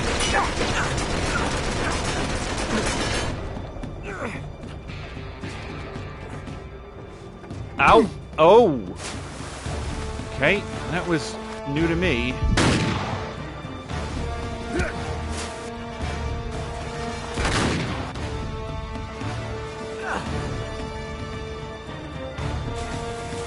Now see, this guy with all his body armor, this guy goes into the drink. He's not coming out. But unfortunately, I don't seem to have my grab ability. Okay. So, every attempt to get back onto this tugboat right now is not coming up my way. So let's see if we can find an altogether different place to go. I do have a nice grenade launcher. I'm not sure that it can be fired from the water. It seems like it'd have a lot of kickback. I wouldn't be able to fire it very precisely. Down. Oh, this doesn't seem like it's going to go well. Close. Roll, roll, roll. Roll some more. Oh, I'm so fucked. Go anywhere, Nathan. Oh, God. Okay. Just a few seconds back here, if I could.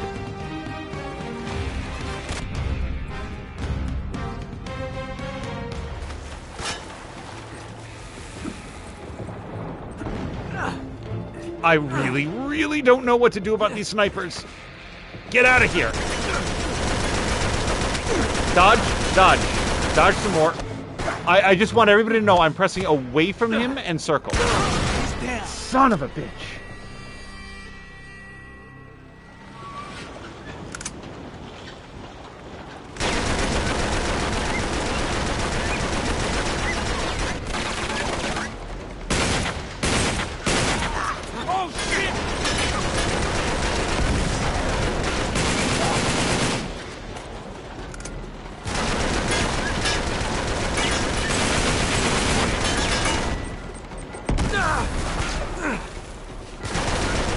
Okay, if I could get that... That could help. Nope. Nope. There we go. Thank you. Okay. Oh, crap! I hear a man on my left. Crap. Okay, I guess I'm moving to a new place. I felt so good about grenading that gun emplacement too. No.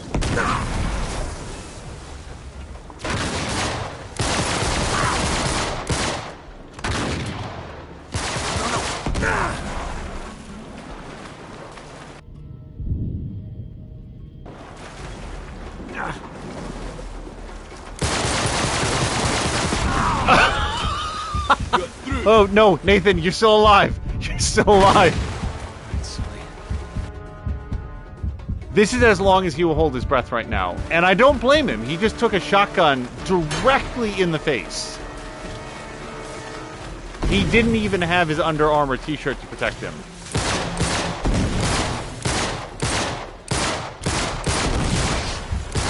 Oh, damn this man's welding mask.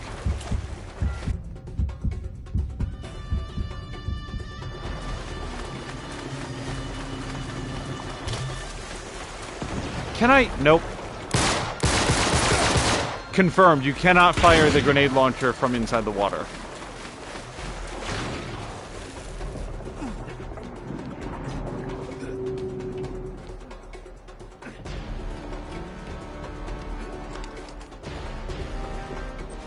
Oh, crap!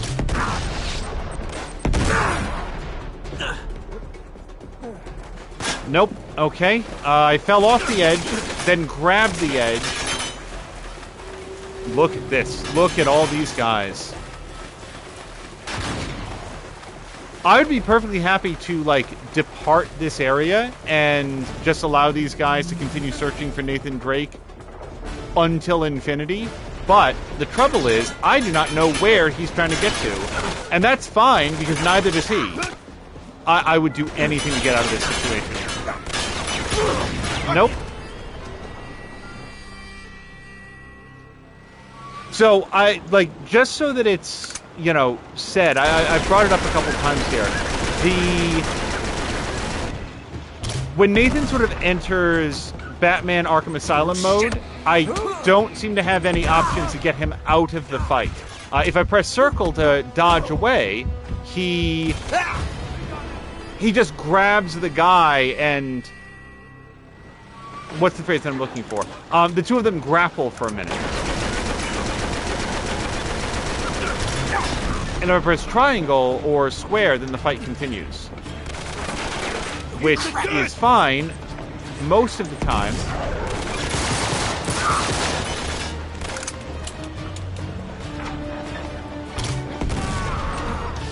Can I throw that back? Nope. I missed my window.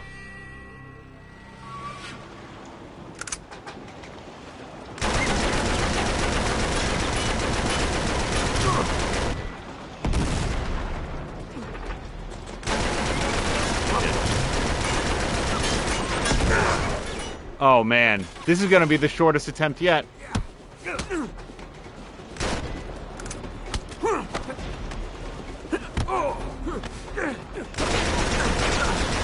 Yep, see, that double grab there, those are examples of me not particularly wanting to grab him at all.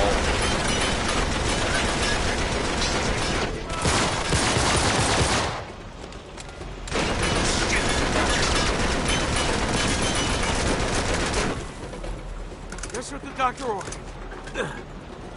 Okay, I have successfully grenaded this on a couple occasions. There we go.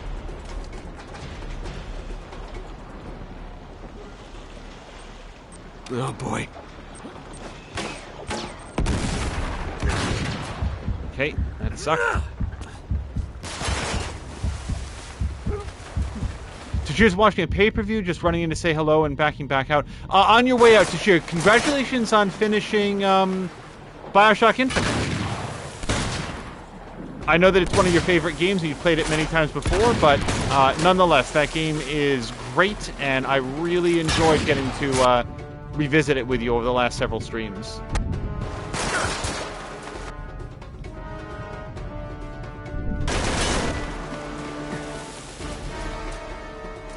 Get up.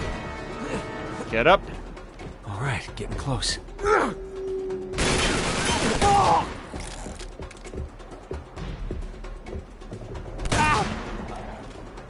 Dead?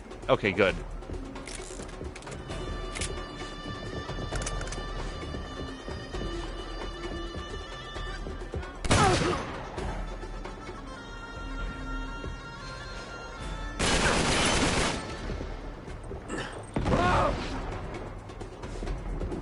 Okay, is there anything here, do we think?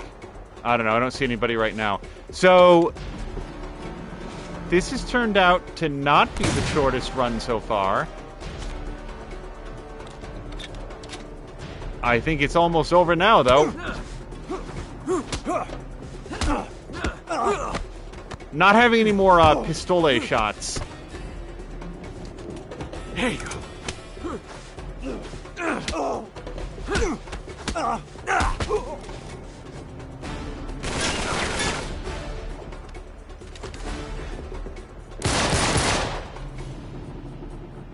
Flush him out!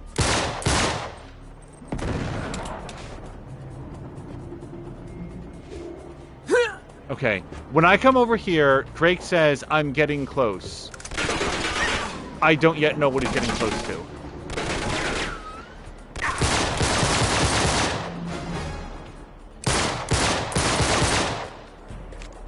Here we go.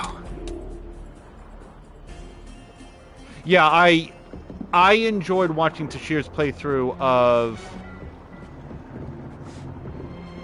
BioShock Infinite so much that I said to Mia on a couple of occasions, please do not watch it. Only because I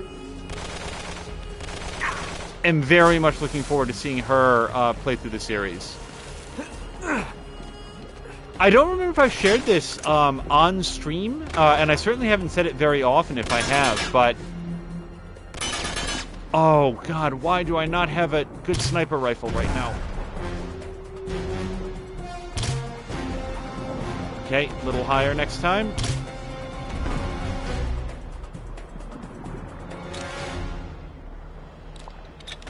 Okay.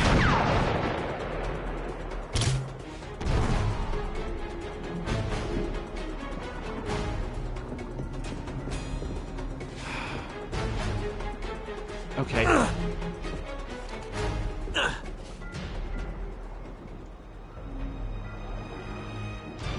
I feel like I'm too far away for any sort of reliable shot. But if you see a man on that tugboat, you can probably take that guy out. That one's for Sully.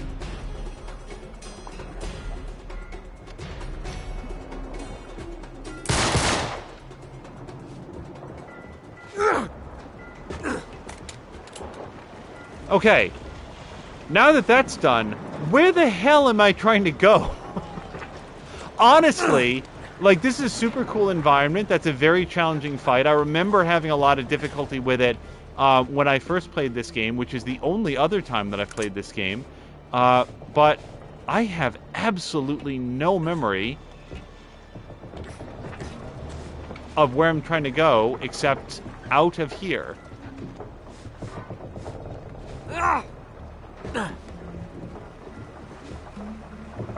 Oh, sorry. So what I was going to say is, many years ago, I would listen to... Gosh, where did I first hear him? Trying to remember, I had heard Tom Chick on some podcast or other, and I'm really trying to remember. Hey, Ricardo! I hope you're having a great weekend. I also saw that you are preparing a video of your Sphinx and the... Cursed Mummy. Am I remembering the full title correctly? And I'm looking forward to seeing that.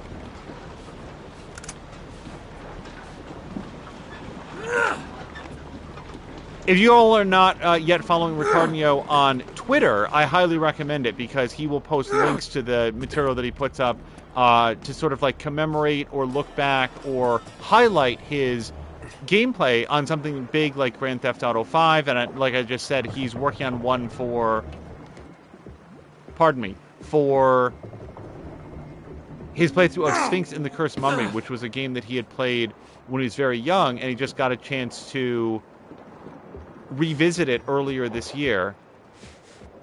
Is there any possibility that I'm supposed to go in through this boat? This is a very unusually shaped boat. Do I go underneath this one, do you think? It's like a dive under obstacle situation. Nope, this is too deep.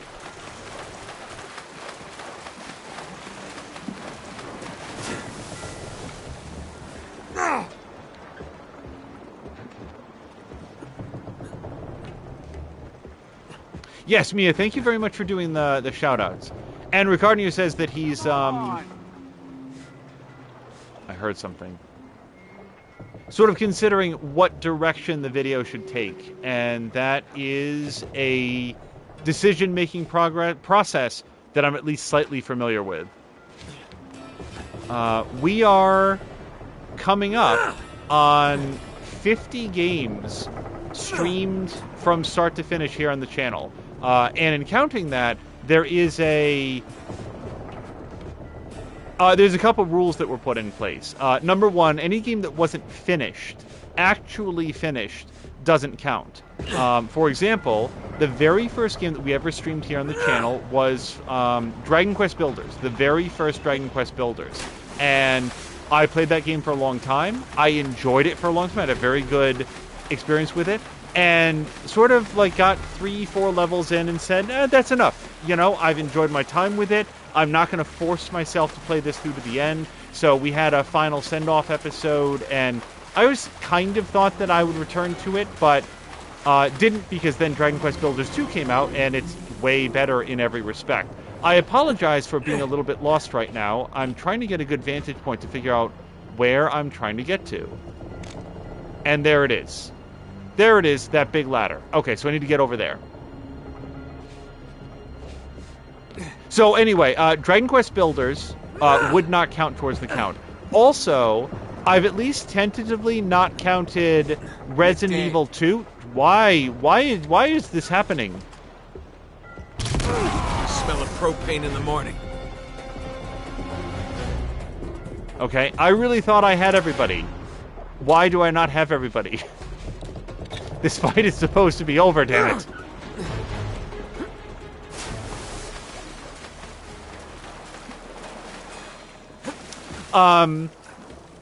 Yeah, so Resident Evil 2 is not a particularly long game, but it has 2 different sides to play through. 2 different playable characters, and for all I know, a third opens up. And, like, I asked around, like, hey, does it count? Have you finished Resident Evil 2 Remake if you have played it through from beginning to end with one of the 2 characters? And I felt like there was a little bit of uncertainty about that, so I elected to say, shit. Aim with the gun. Aim the gun. Come on. Okay.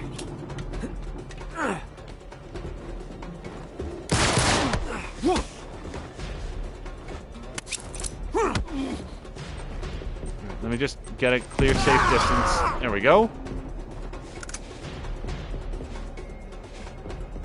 So at least tentatively, I was saying, like, here's the thing. I intend to go back to Resident Evil 2. I want to play the other side of that game. That game was extremely stressful. All right, I can do this. But it was extremely stressful. Oh, I'm not sure I can do this. It was extremely stressful in the way it was intended. Like, it's a very, very well manufactured game. Oh, shit! I can do this. Flush him out! Nathan, I admire your optimism. All right.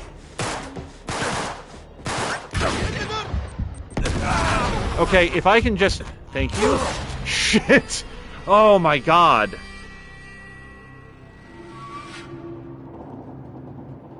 Okay.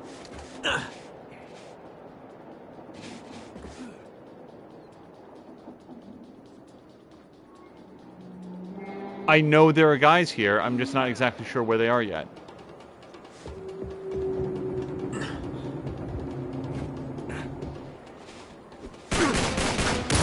Smell of propane in the morning.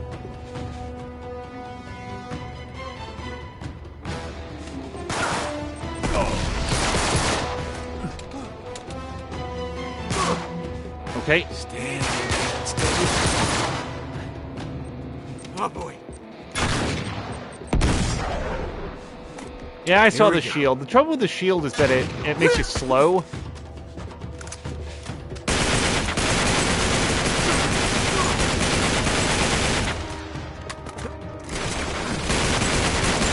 Great. Okay, that's not the right button or the right timing.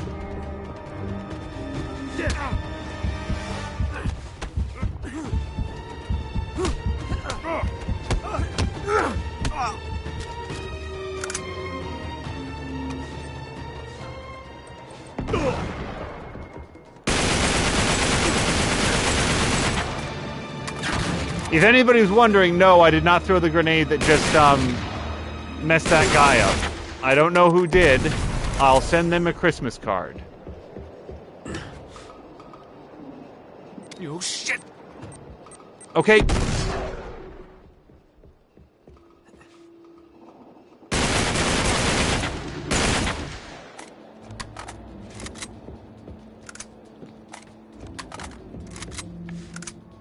More bullets. Any more bullets? Also note that I wasn't making a lot of use of the grenade launcher just because this was a small enough environment that I was really worried about just Nathan catching the bullets with his head. Okay, so I'm pretty clearly headed in that direction. I just don't really know how to get there from here yet.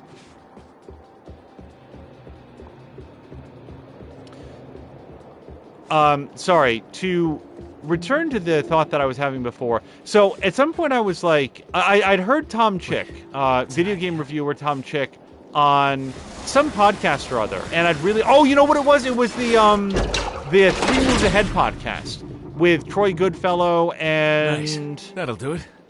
Bruce Garrick, I think. Yeah, that started off as sort of a strategy games discussion between them, and they would have some other guys in there. But I really liked Tom Chick. I thought that he was interesting and funny, and I also always liked his reviews. So I went looking for other podcasts that he might have been on, because he was not really like an official co-host. He was just sort of like a guest that they would have on a relatively frequent basis. So that led me to the Jumping the Shark podcast, where he had been on a couple episodes. So I started listening to Jumping the Shark, probably 6 or 9 months into its run. It was relatively early, but there was a big back catalog of episodes to listen to. And this is all coming up because I want to say that it was their second or third episode. They did, their discussion topic was fatherhood in gaming. Oh, do I want to go back for that treasure? Not especially. Not if I have to do a lot of climbing. I can't jump there from here. How would I go there if I wanted to? The topic of the podcast was fatherhood in gaming, and how fatherhood is sort of depicted in various games. And I want to say that some games where the topic had come up were things like Heavy Rain, and there were a couple others. But one thing that had actually prompted the discussion was BioShock 2, a game which, at the time of the recording of the podcast, I think was pretty new, and get one shot at this. Multiple people on the podcast had listened to it, so it does seem like I'd get to the treasure from here. I think if I drop here, if I drop here, I think I can catch the beam and get it. Although Nathan Drake's going to be really dramatic about it. Okay, now I just have to figure out how to leave this place.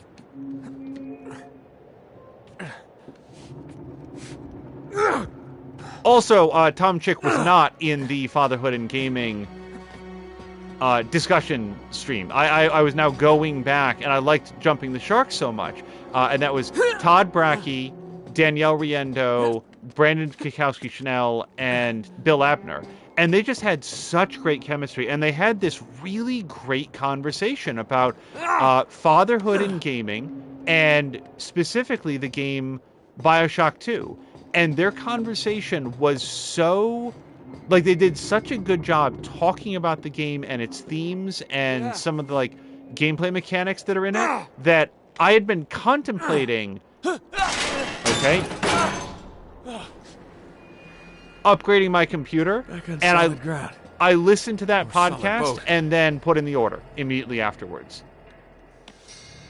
It is a little bit more this is the right way, yes?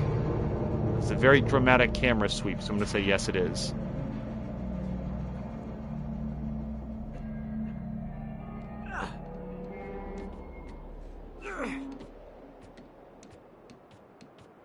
Go that way.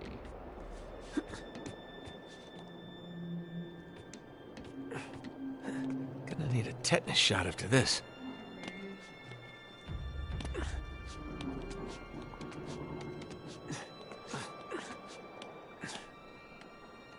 And as a result, anytime the BioShock series comes up, I think about and remember how much I enjoyed Jumping the Shark and BioShock 2. And, you know, BioShock 2 was one of those absolutely unnecessary sequels.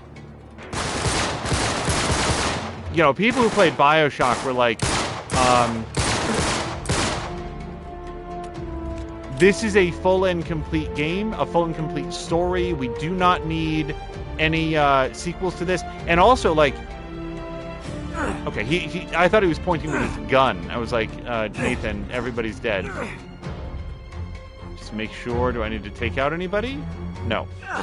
I also remember when it was announced that BioShock 2 was going to have a multiplayer component. And was multiplayer a good or important idea for BioShock 2? No.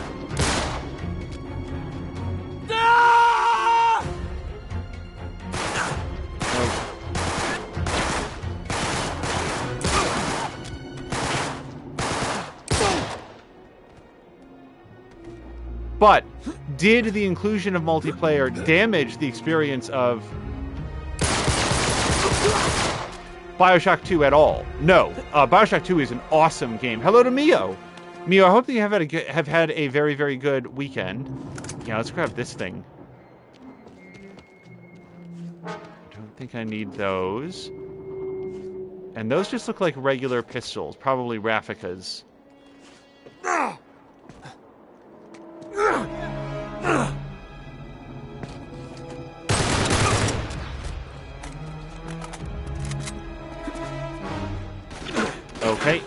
Okay, that's fine. We'll do climbing later.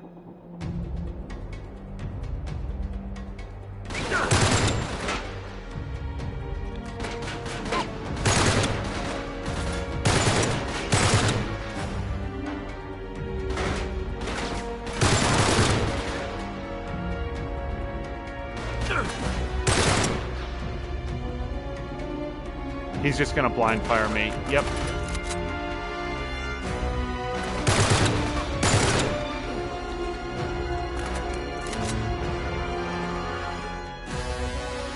All right, I think we're good.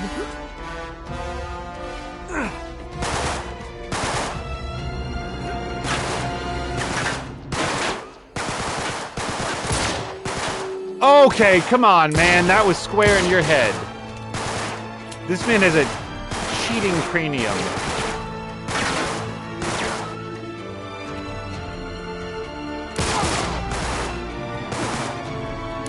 Come on. There we go.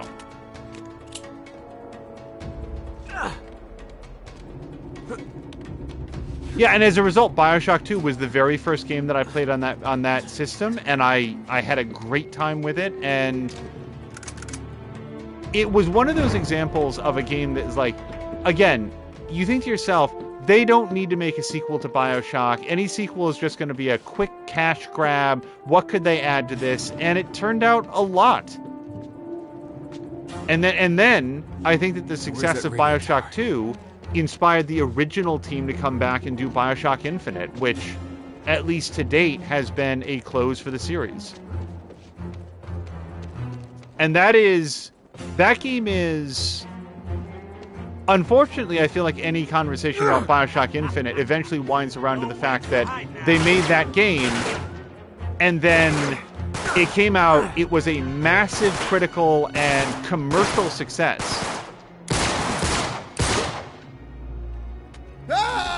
So, of course, almost everybody that worked on the game got fired.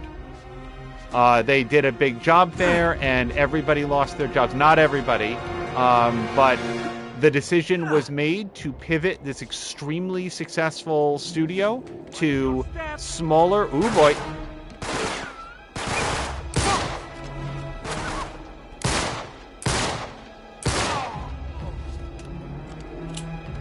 Towards smaller projects, and as a result, I don't want to put a number on it, but a lot of people lost their jobs, and it's hard to like talk about BioShock Infinite without that piece of information. Here's this astoundingly good game, super polished, and I know a lot of people who played BioShock Infinite had come into it with some bizarre ideas about some very, very early pre-alpha canned demo footage that had been put out. Nearly there. And they were disappointed that that's not the game they got, because it turned out that gameplay prototype didn't work very well. It was too rigid, it was too scripted. So instead, we got the game that we got, which is extremely, extremely good. But some people were just like dedicated to being mad about it. That's an unfair way to put it. But yeah, some people were just like, no, it's not the game that I saw years ago in this completely unfinished state. Therefore, I'm mad that it evolved at all. Like, don't get me wrong. Nice. Hold on. Must be Ramsey's ship. That's Nathan Drake. Will you please go up? There it is. Ramsey ships. The giant bullseye on it. Oh, and hello to Brian. Brian, I just want you to know that we were lurking in your Outriders stream for at least 90 minutes, including the period in time when Jägermeister came in. Finally, let's... Hold on. You gotta be kidding me. This place is a mess. Shit. Right. Plan B.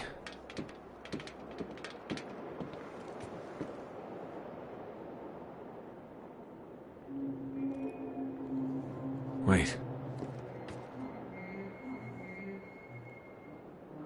Where are you headed?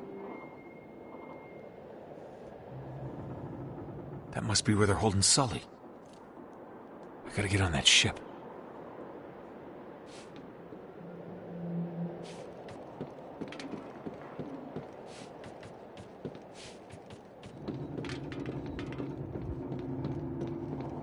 I'd also have to, oh, okay. Oh, shit. That's what triangle does.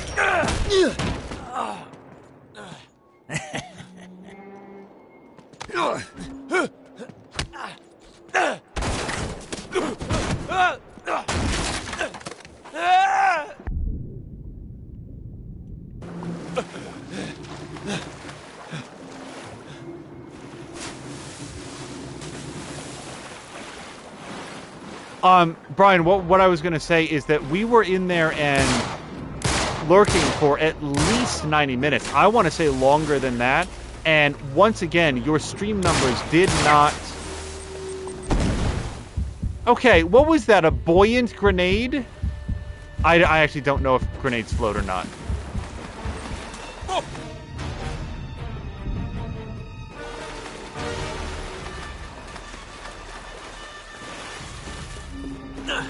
I'm wondering, Brian, if in order to get the stream numbers up, they have to be watching on PlayStation, which feels very unfair to me. But, like, we were in there when Jägermeister stopped by. We were in there, I think pretty much from the beginning. Yeah, let me grab the Gmail. All right. And it only ever showed one viewer. Other than that, Brian, I thought it looked great. Like, the quality of the video looks really sharp. It doesn't seem to have the fuzzing that I feel like we get when streaming directly from the console.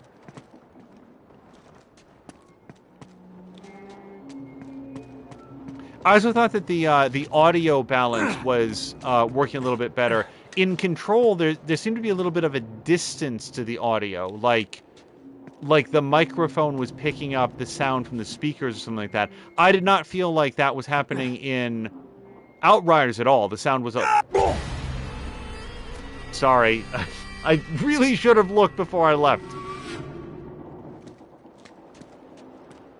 I felt like the audio was very, very clear on Outriders. As Jägermeister said at one point, there was a good balance between your mic and the in-game audio. Okay, so I don't feel like I jumped for it because there's nothing to jump. Oh, no, there is. It's just not like it's just a lower platform.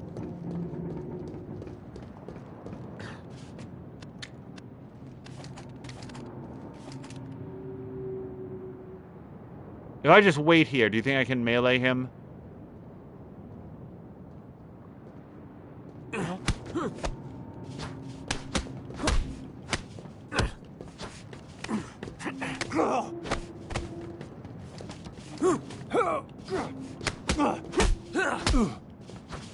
Dude, thank you for not yelling out to your friends. Really appreciate it.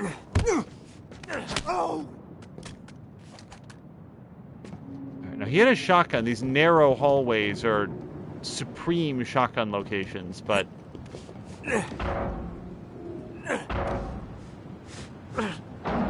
Now, and Brian, that's your second Outriders character, isn't it? Because I know that Jägermeister was...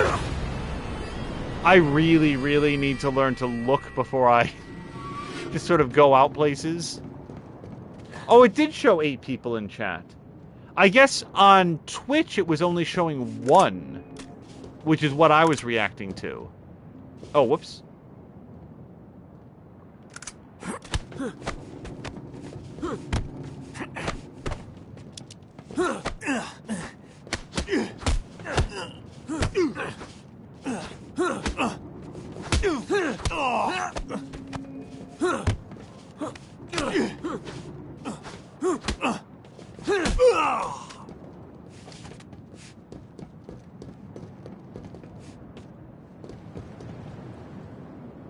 Yeah, at least on the Twitch page here that we were watching, it consistently showed 1 viewer, even though we were watching Jägermeister in there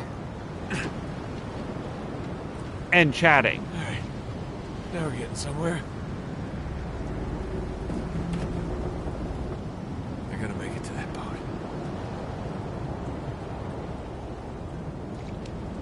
All right, I would love to see if we can navigate this in as much stealth as possible.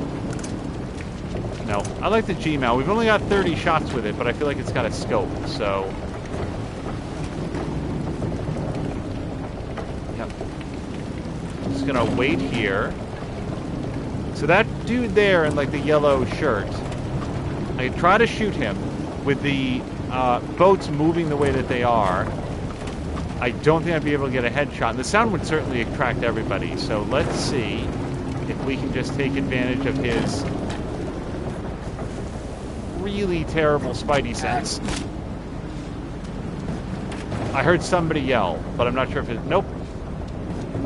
Guy over there.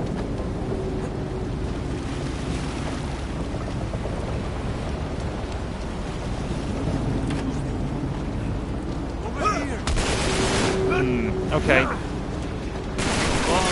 So, again, I really would like to exit this melee sequence. Well, I guess I found the eject cord.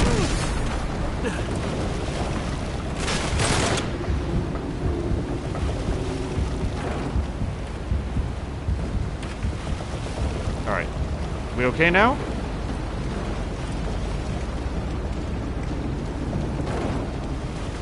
Also, for anybody that's not looking at chat right now, Brian did confirm, yes, it's his second character. And Brian, I've been sort of asking around. Forgive me if I already asked you this.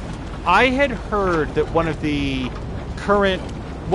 recent patches for Outriders introduced some balance issues and sort of like rebalancing that people were not a big fan of. And I wasn't sure where you came down on that. Goofy's saying a pineapple milkshake is not a pina colada milkshake. I can believe it. He's also screaming at the void.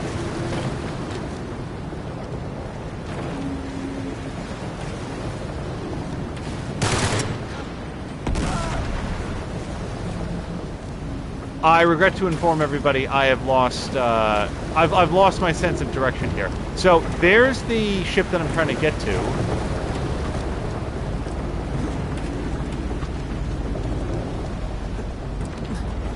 Don't think I can get up here. Oh, but I can turn this crank. I need this, son. On my way.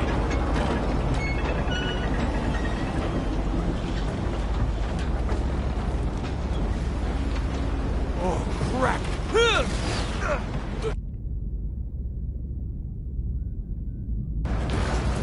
Damn it. So I go back. The camera swung this around. And I can't go through there.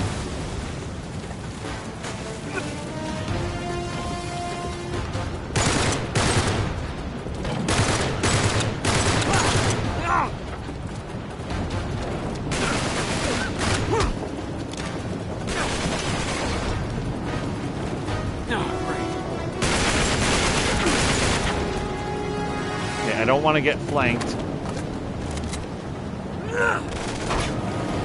What is that person doing? Does he have superpowers or... Okay. No, I just got on the wrong side. What the hell is he doing? Big waves coming in. Let's move. We have to get out of here. They're on. This place is coming apart at the seams. If we stay here, we're dead. Get to the ship. Man, I gotta get on that boat. Get in. He's good as dead. Get to the barn. The storm is coming.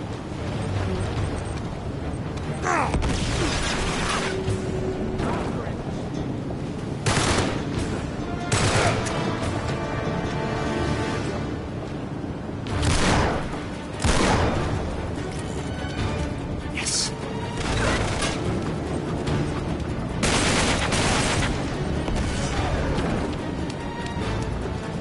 Okay, am I allowed to shoot that guy?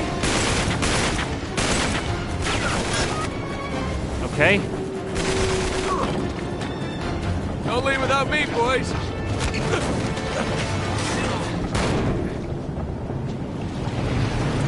Oh, shit. Big wave.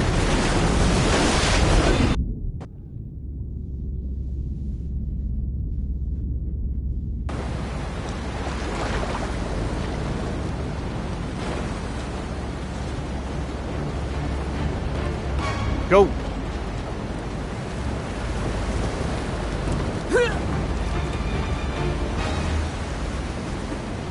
Okay, just onto the ship then.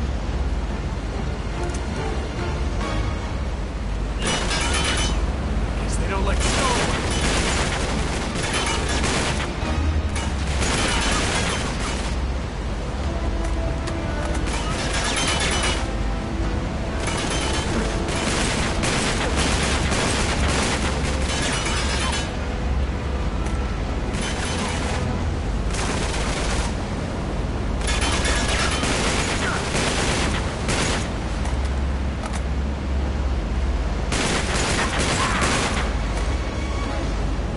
If you're wondering why I'm not cocking any grenades at all, it's because they fell away in the big wave.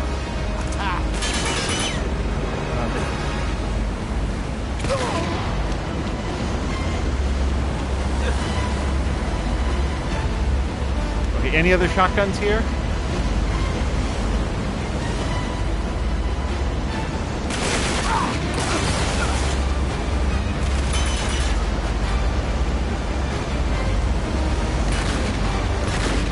I think we're being boarded from an altogether different ship, which is bad news for Nathan. And go time. Alright, let's do this. Alright, 6 cartridges left.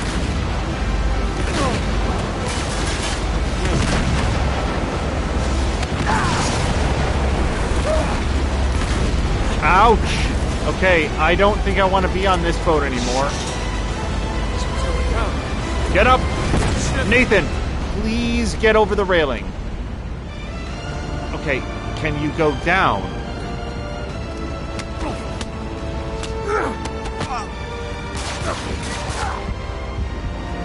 I'm not going to survive this if they come around all at once.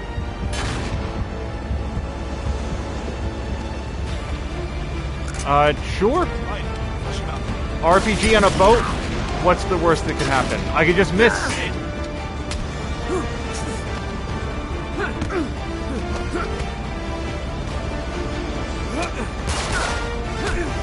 Okay. Just like to leave the fight now. Yes, I saw the grenade. I tried to get it. Didn't happen.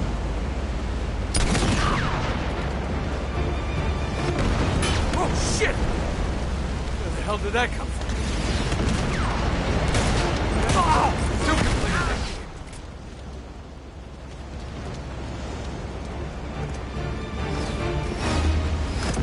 Okay,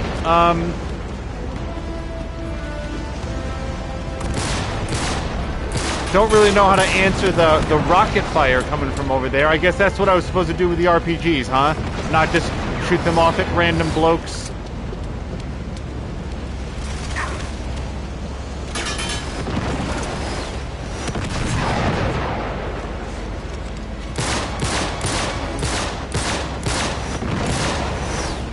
Okay, so the shotgun isn't really going to come in handy here. Do we have anything else with a little bit more range? Ow.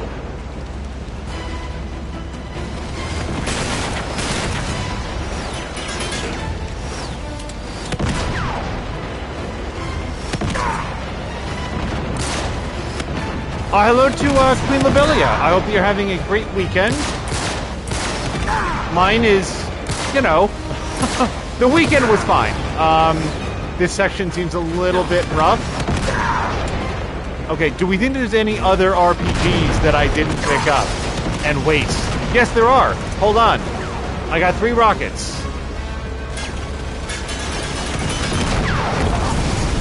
Nope, not anymore.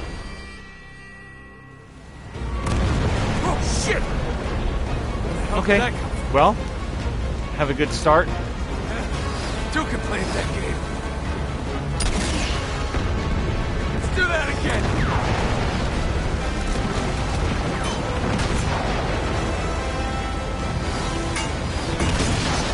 Oh, wait, that's not a rocket.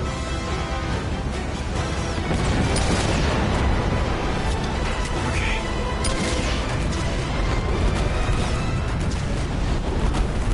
Boy, that went so much better with high explosives. As most things do. Queen Lobelia is saying that the weekend is going okay. Shot this.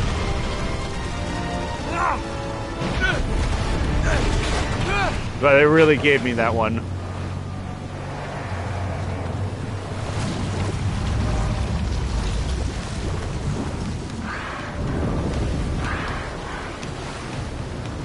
Now, the one fun fact that I know about this level is that when it was being conceived of, all right, sorry. I'm coming.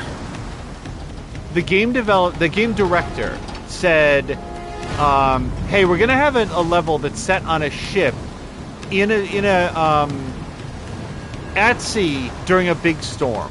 So we're gonna want to have some stuff that's rocking back and forth and so forth. Just find a way to make it look good." And the creators, the programmers, the level designers went off and they designed this level, which is not a few things that are sort of just moving back and forth to give the simulation of being in a storm. they actually designed the entire level to rock back and forth with the physics necessary for these objects to move in real time and to react to the actual movement of the ship as it's buffeted by the waves. It is probably one of the most technically advanced levels of its type, especially on the PlayStation 3. Like on the PlayStation 3, I should say. And I really like that anecdote that it came out to be way, way fancier than the game director had originally intended, because they have a really, really good team of people working on these at Naughty Dog.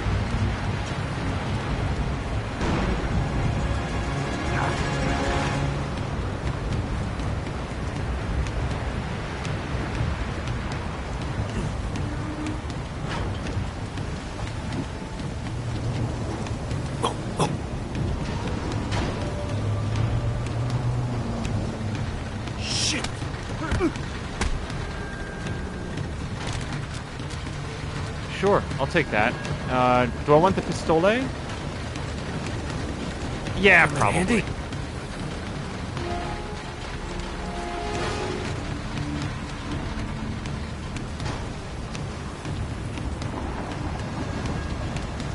Yeah, I'm pretty sure that the anecdote that I just shared is covered in the...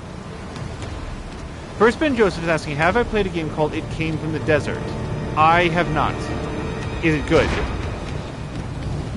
Well, there's one railing out here that I can sort of go over. Yeah, no, First Ben Joseph, I have not. Is it... what's it like? Okay, so that got me nothing. What am I missing? You know what I'm probably missing? Climbing on some boxes someplace. Like right here. It's a 1950s style era. The game settings is that you fight nuked ants that grow huge. Oh, so like them, or like an old 1950s like stop motion, like forced perspective monster movie, something like that, but in video game form. Okay.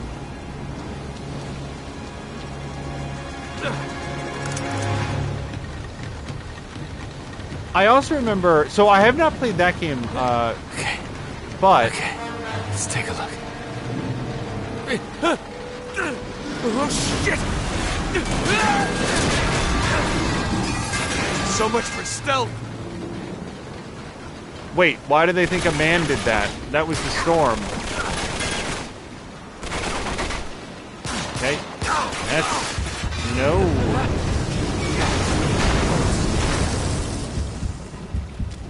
Thank you, Neptune. Wait, did it kill everybody? Oh, that's great. Neptune, you asshole. Okay, we're on good terms again.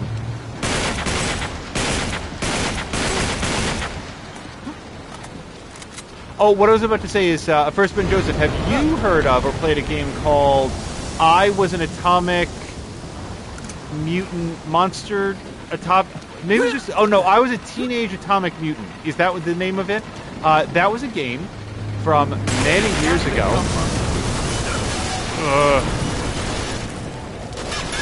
Where you got to play as a movie monster. Imagine Rampage, but sort of set in some desert town that was fully 3D. Okay, I would like to be behind cover now.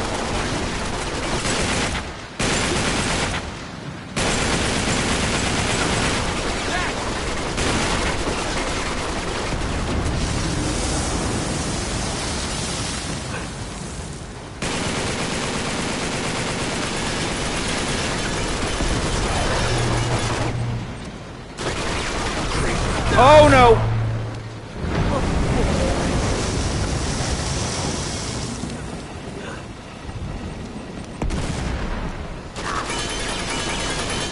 Oh crap!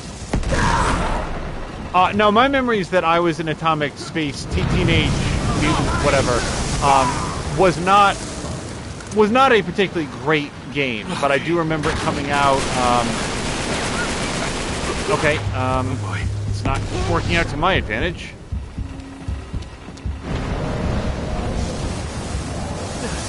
I remember it as, you know, coming from an era where there was some more experimentation in having games where players didn't necessarily play the good guys, the protagonists, quite so much. And yeah, like, Rampage predated it by decades, but I still thought it was pretty neat. Oh, crap!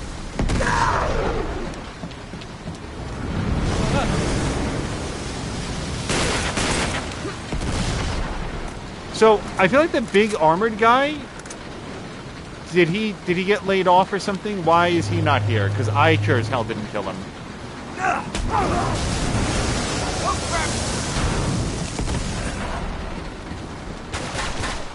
Oh, hello. Share a grenade with you.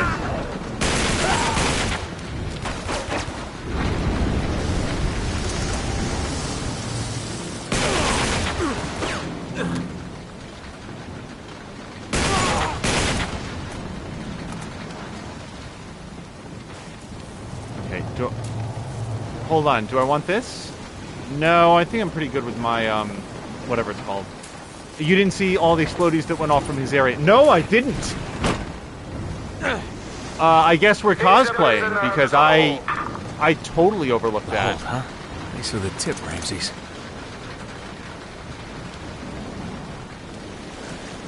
Alright. Right into the lion's den.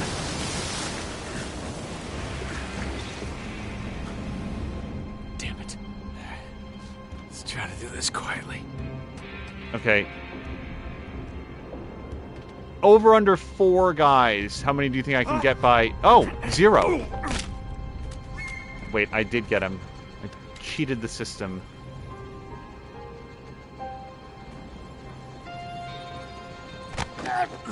Two. Nope, 2.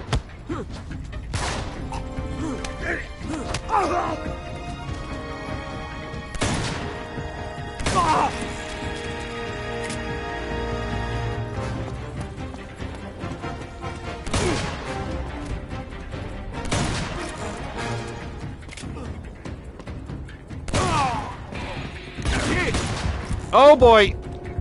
That guy took 2! He took 2 shots! Maybe I didn't hit so well with the first one.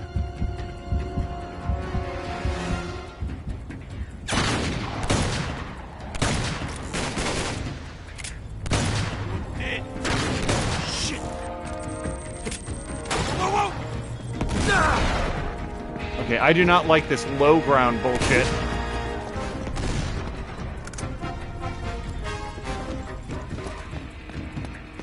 Next time I find a good pistol, I'm gonna grab it. And I think there was one up here, wasn't there? Yeah, this sniper pistol.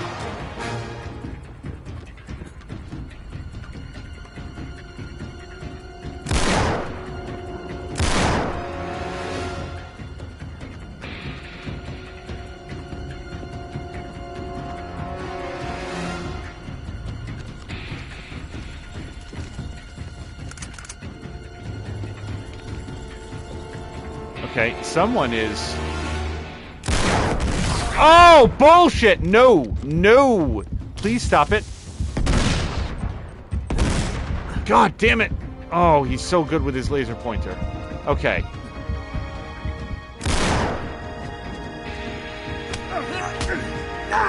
Hey, Eddie.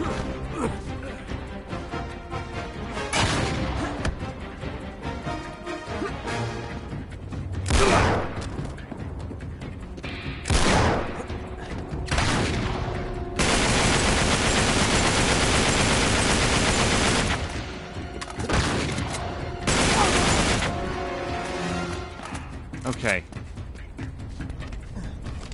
Nope, I need a different pistol again. Sure, pistole. I'll take it. No?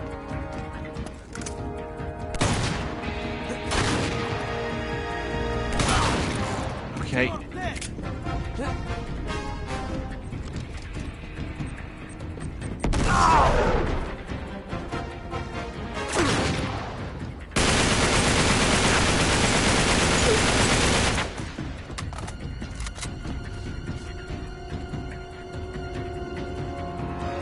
Yeah, see, I'm always worried about the guy that I didn't see come down here.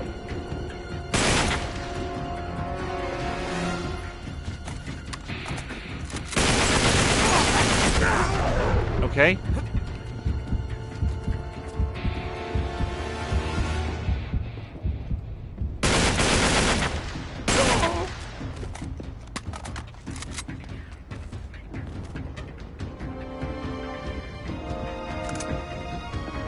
I am desperately trying to assess how many more dudes are coming down here.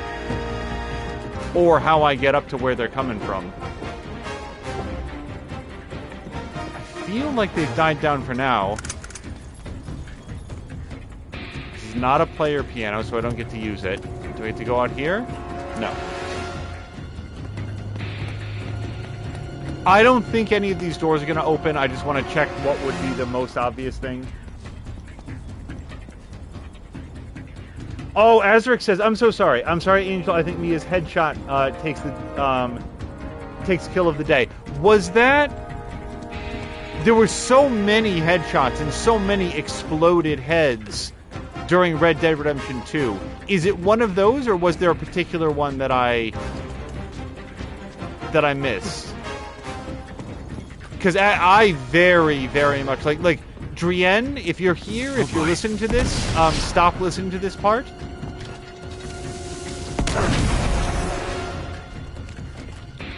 Crap.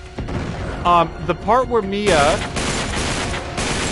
went into an enemy camp, shot the lantern so that the whole area started to catch on fire. Like, we were just talking about like fire propagation and all that stuff.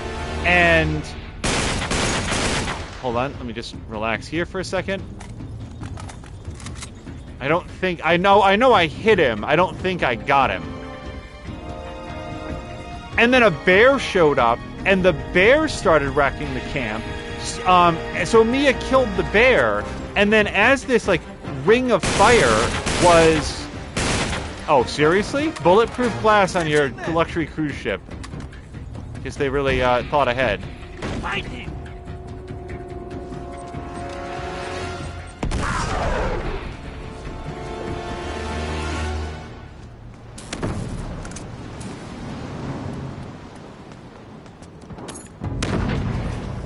Sorry, and the whole scene culminates with Mia attempting to skin a full-size adult grizzly bear while a ring of fire is enveloping her and the bear and the pelt that she's trying to get. She proceeds to full-on catch on fire like she's in the original version of The Thing. And instead of stopping, dropping, and rolling, she instead starts running around while on fire. It was so much fun. What a great episode of Red Dead 2.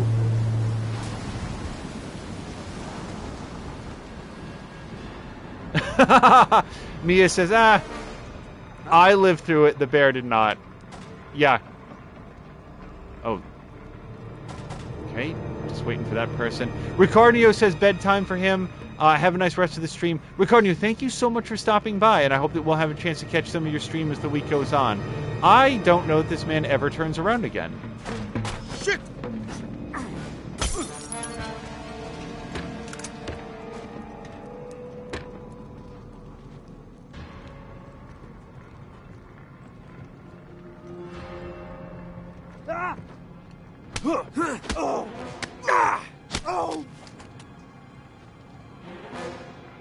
I also cannot remember if I made this observation aloud, so I'll just say it one time now.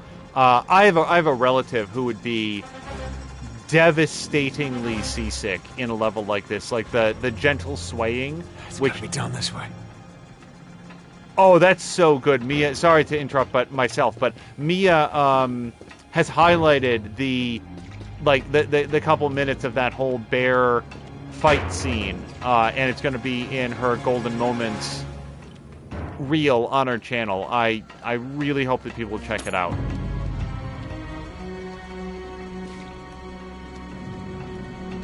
I'm finding way more treasures in this than I did in the past two games, or especially since the first time that I played this.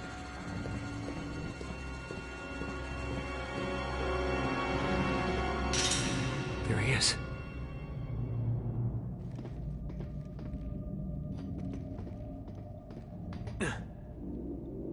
Just go down? That seems a little dangerous. Very high.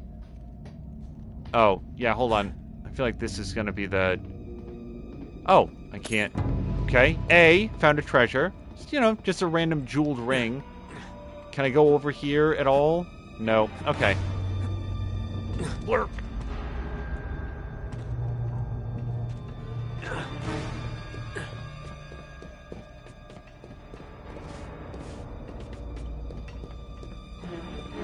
Sully! Sully! Sully?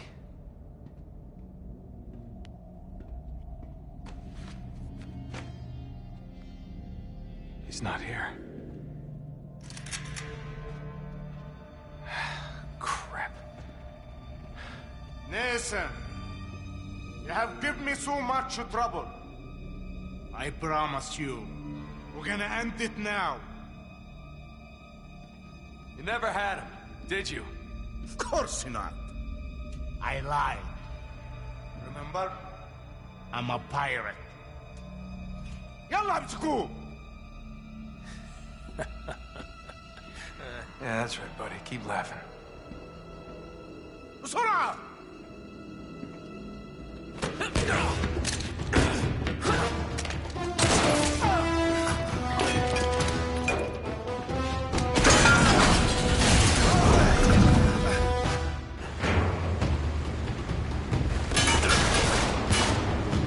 All right, and I got to tell you what, this is the start of Chapter 15 and probably a really good place to call it. It's a nice cliffhanger ending. The side of the ship is now breached. Water is pouring in, and my memories at this next segment is on the challenging side. So since it is... Yeah, wow, it's 10:40 almost. So we're going to call it here. I want to thank everybody for really what's been a wonderful week of streaming and sort of hanging out with the community. That has mostly been characterized on this channel by a number of long and highly engaging streams of Disco Elysium. My experience with that game, without any spoilers whatsoever, is that it has really lived up to the hype. It's not true that I have no idea what I'm doing, but I do have no idea if it's going well. And I don't want to say more than that, but it is a game that seems... I'll say this. It feels a little bit like it's delivering on that David Cage promise, where no failure is necessarily fatal, and the story can continue even if you... I feel like the game was really designed with an eye towards allowing you to experiment, succeed, or fail, and to have the story continue on and sort of like allow for some creative thinking and some inventive ways. And if you're not a fan of David Cage and that sounds unappealing, then fear not, because it's not that kind of narrative game. It feels like it was built with that ethos in mind. We don't want there to be situations where there's a clear right or wrong answer, and if you choose wrongly, then you get a game over or anything like that. But yeah, I'm really, really enjoying Disco Elysium, so do expect to see that. I would expect some tomorrow. I'm really looking forward to playing some of that. So that has been very engaging. And we've had a lot of great audience participation, people showing up and not spoiling anything. But on occasion, I've had questions about how does this game mechanic work? Or is this something that I should sell, or should I hold on to some of this stuff?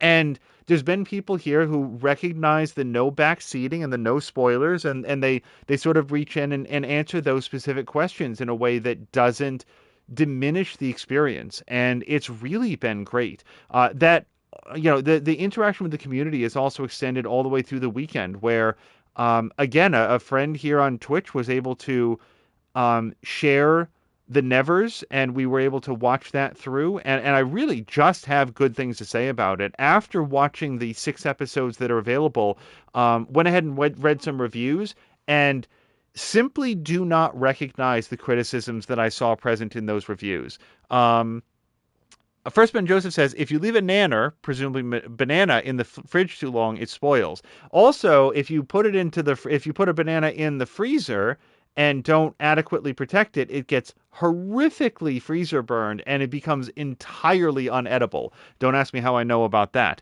But yeah, we sort of touched on it briefly. The Nevers was great. I mean, it was one thing that I think has been true about virtually every Joss. Actually, we're moving towards the half and half. One thing that is very true about Buffy and Angel in particular is that you kind of gotta power through the first season of those television series in order to get to what really makes it good. Buffy was a very, very good television show. Angel was great. Angel was so good in the third and fourth seasons. And Agents of S.H.I.E.L.D., which is actually primarily Jed Whedon, not Joss Whedon. But Jed Whedon does a lot of the like story arcs and development on that. These are series that you really have to go into understanding I'm not going to see the best of this until I give it some time and stick with it. And with Buffy and Angel, that's the first season. With Dollhouse, it was the first 6 episodes. And with Agents of S.H.I.E.L.D., it was like the first 8 or 9 episodes. I maybe it wasn't that long, but those first episodes were so rough. And then Agents of S.H.I.E.L.D. hit a stride where every season of that show was better than the one that preceded it. And I just enjoyed it so much. The Nevers is not like that.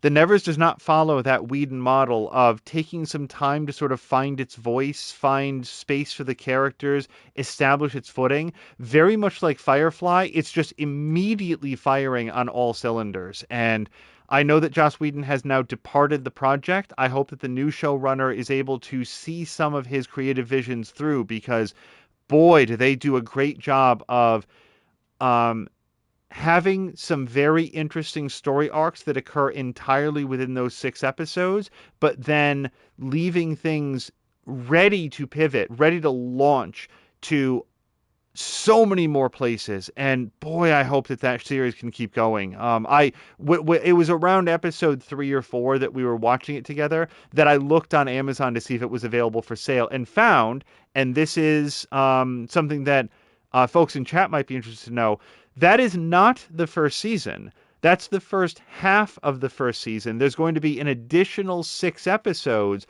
that will then, in their totality, comprise the first season. Now, when those additional 6 episodes come out, I don't know, and it doesn't appear to be known because a lot of what we saw was actually filmed in 2019 before the big start of the COVID-19 pandemic. I think that's right. I could be wrong. But hopefully, as people are getting vaccinated and some of these productions are kicking back off, they will have used this time to really nail down the direction of the television series, follow up on some of those writing and character moments, and deliver on what feels like as strong a start to a television series as I can remember since, probably, frankly, Supernatural. Supernatural had such a great opening and first few episodes that I do feel like it delivered well on. Yeah, we'll see that. So, Azric was saying, thanks for the great stream. First Ben Joseph was saying you cannot say that there's no spoilers now. Just a very quick question. This, I might take the answer off stream, but first Ben Joseph, why is there also second Ben Joseph? Is that when you're on mobile or is that a different computer? It doesn't bother me none. I was just curious. And then what the hell are the criticisms of the Nevers? I don't want the intro to run too long. I do not recognize them as very quickly that it has too many characters and it keeps adding more and it's difficult to keep straight who's who. And I'm just saying, what series are you watching? I didn't have any trouble at all following along with who's doing what, who's aligned with whose motivations are what. If anything, and I don't remember if I said this when we were chatting about it earlier, my one of my number one takeaways from the Nevers is that this would have been a phenomenal role-playing setting. I was watching this and thinking the Geek Pantheon has been developing a pen and paper role-playing system based on Outriders. great. It's a project that he's passionate about. I want him to watch The Nevers and say, do this, make this into a role-playing system, because it's so well realized. Anyway, that is my completely spoiler-free, that's completely spoiler-free assessment of The Nevers. I would urge anyone mildly interested to watch the first 2 or 3 episodes. If you really don't like what you're seeing in there, I can't guarantee it's going to get better for you, but that series is very, very good, and I enjoyed it a lot. Azric says, I want to look up some of the behind the scenes and interviews that took place as well as the podcast. So do I. But yes, I have nothing bad to say about the Nevers. First Ben Joseph says, it is my mobile to do with hurricanes. I lost my house and all my info, so to remake a new account. First of all, Ben Joseph, I'm so sorry to hear that. I assume that this was in the past at some earlier point. Hopefully, well, whenever it happened, I'm just so sorry to hear about that. More Than Amia says, well, where do we look for the criticism? What site? What I was doing was I just typed The Nevers into Google and saw, I think The Verge had a, I think it was The Verge that titled their hook for their review of The Nevers was that it was a window into Joss Whedon's obsessions, and then the summary was, white women save the world yet again. And I'm just my immediate reaction to that is that a big trope that I've overlooked?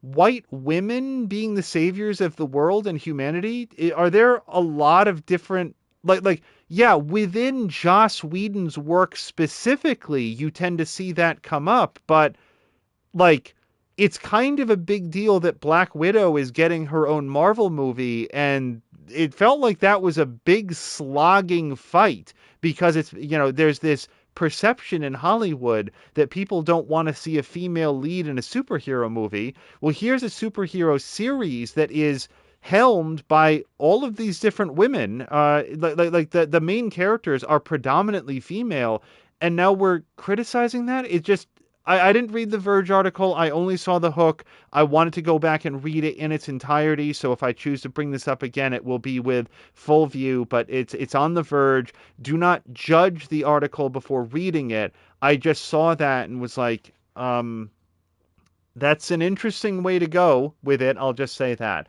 Azric says, like an Amazon 1-star product review saying that the outer box was damaged. Yeah, isn't that great? I've got some Amazon stories, but none that end with me giving the product a 1-star review because there was a shipping mistake. The first episode will hook you with the intro alone. Agreed with Azric there. It was 5 years ago that Ben Joseph lost his house. So I'm really sorry to hear that.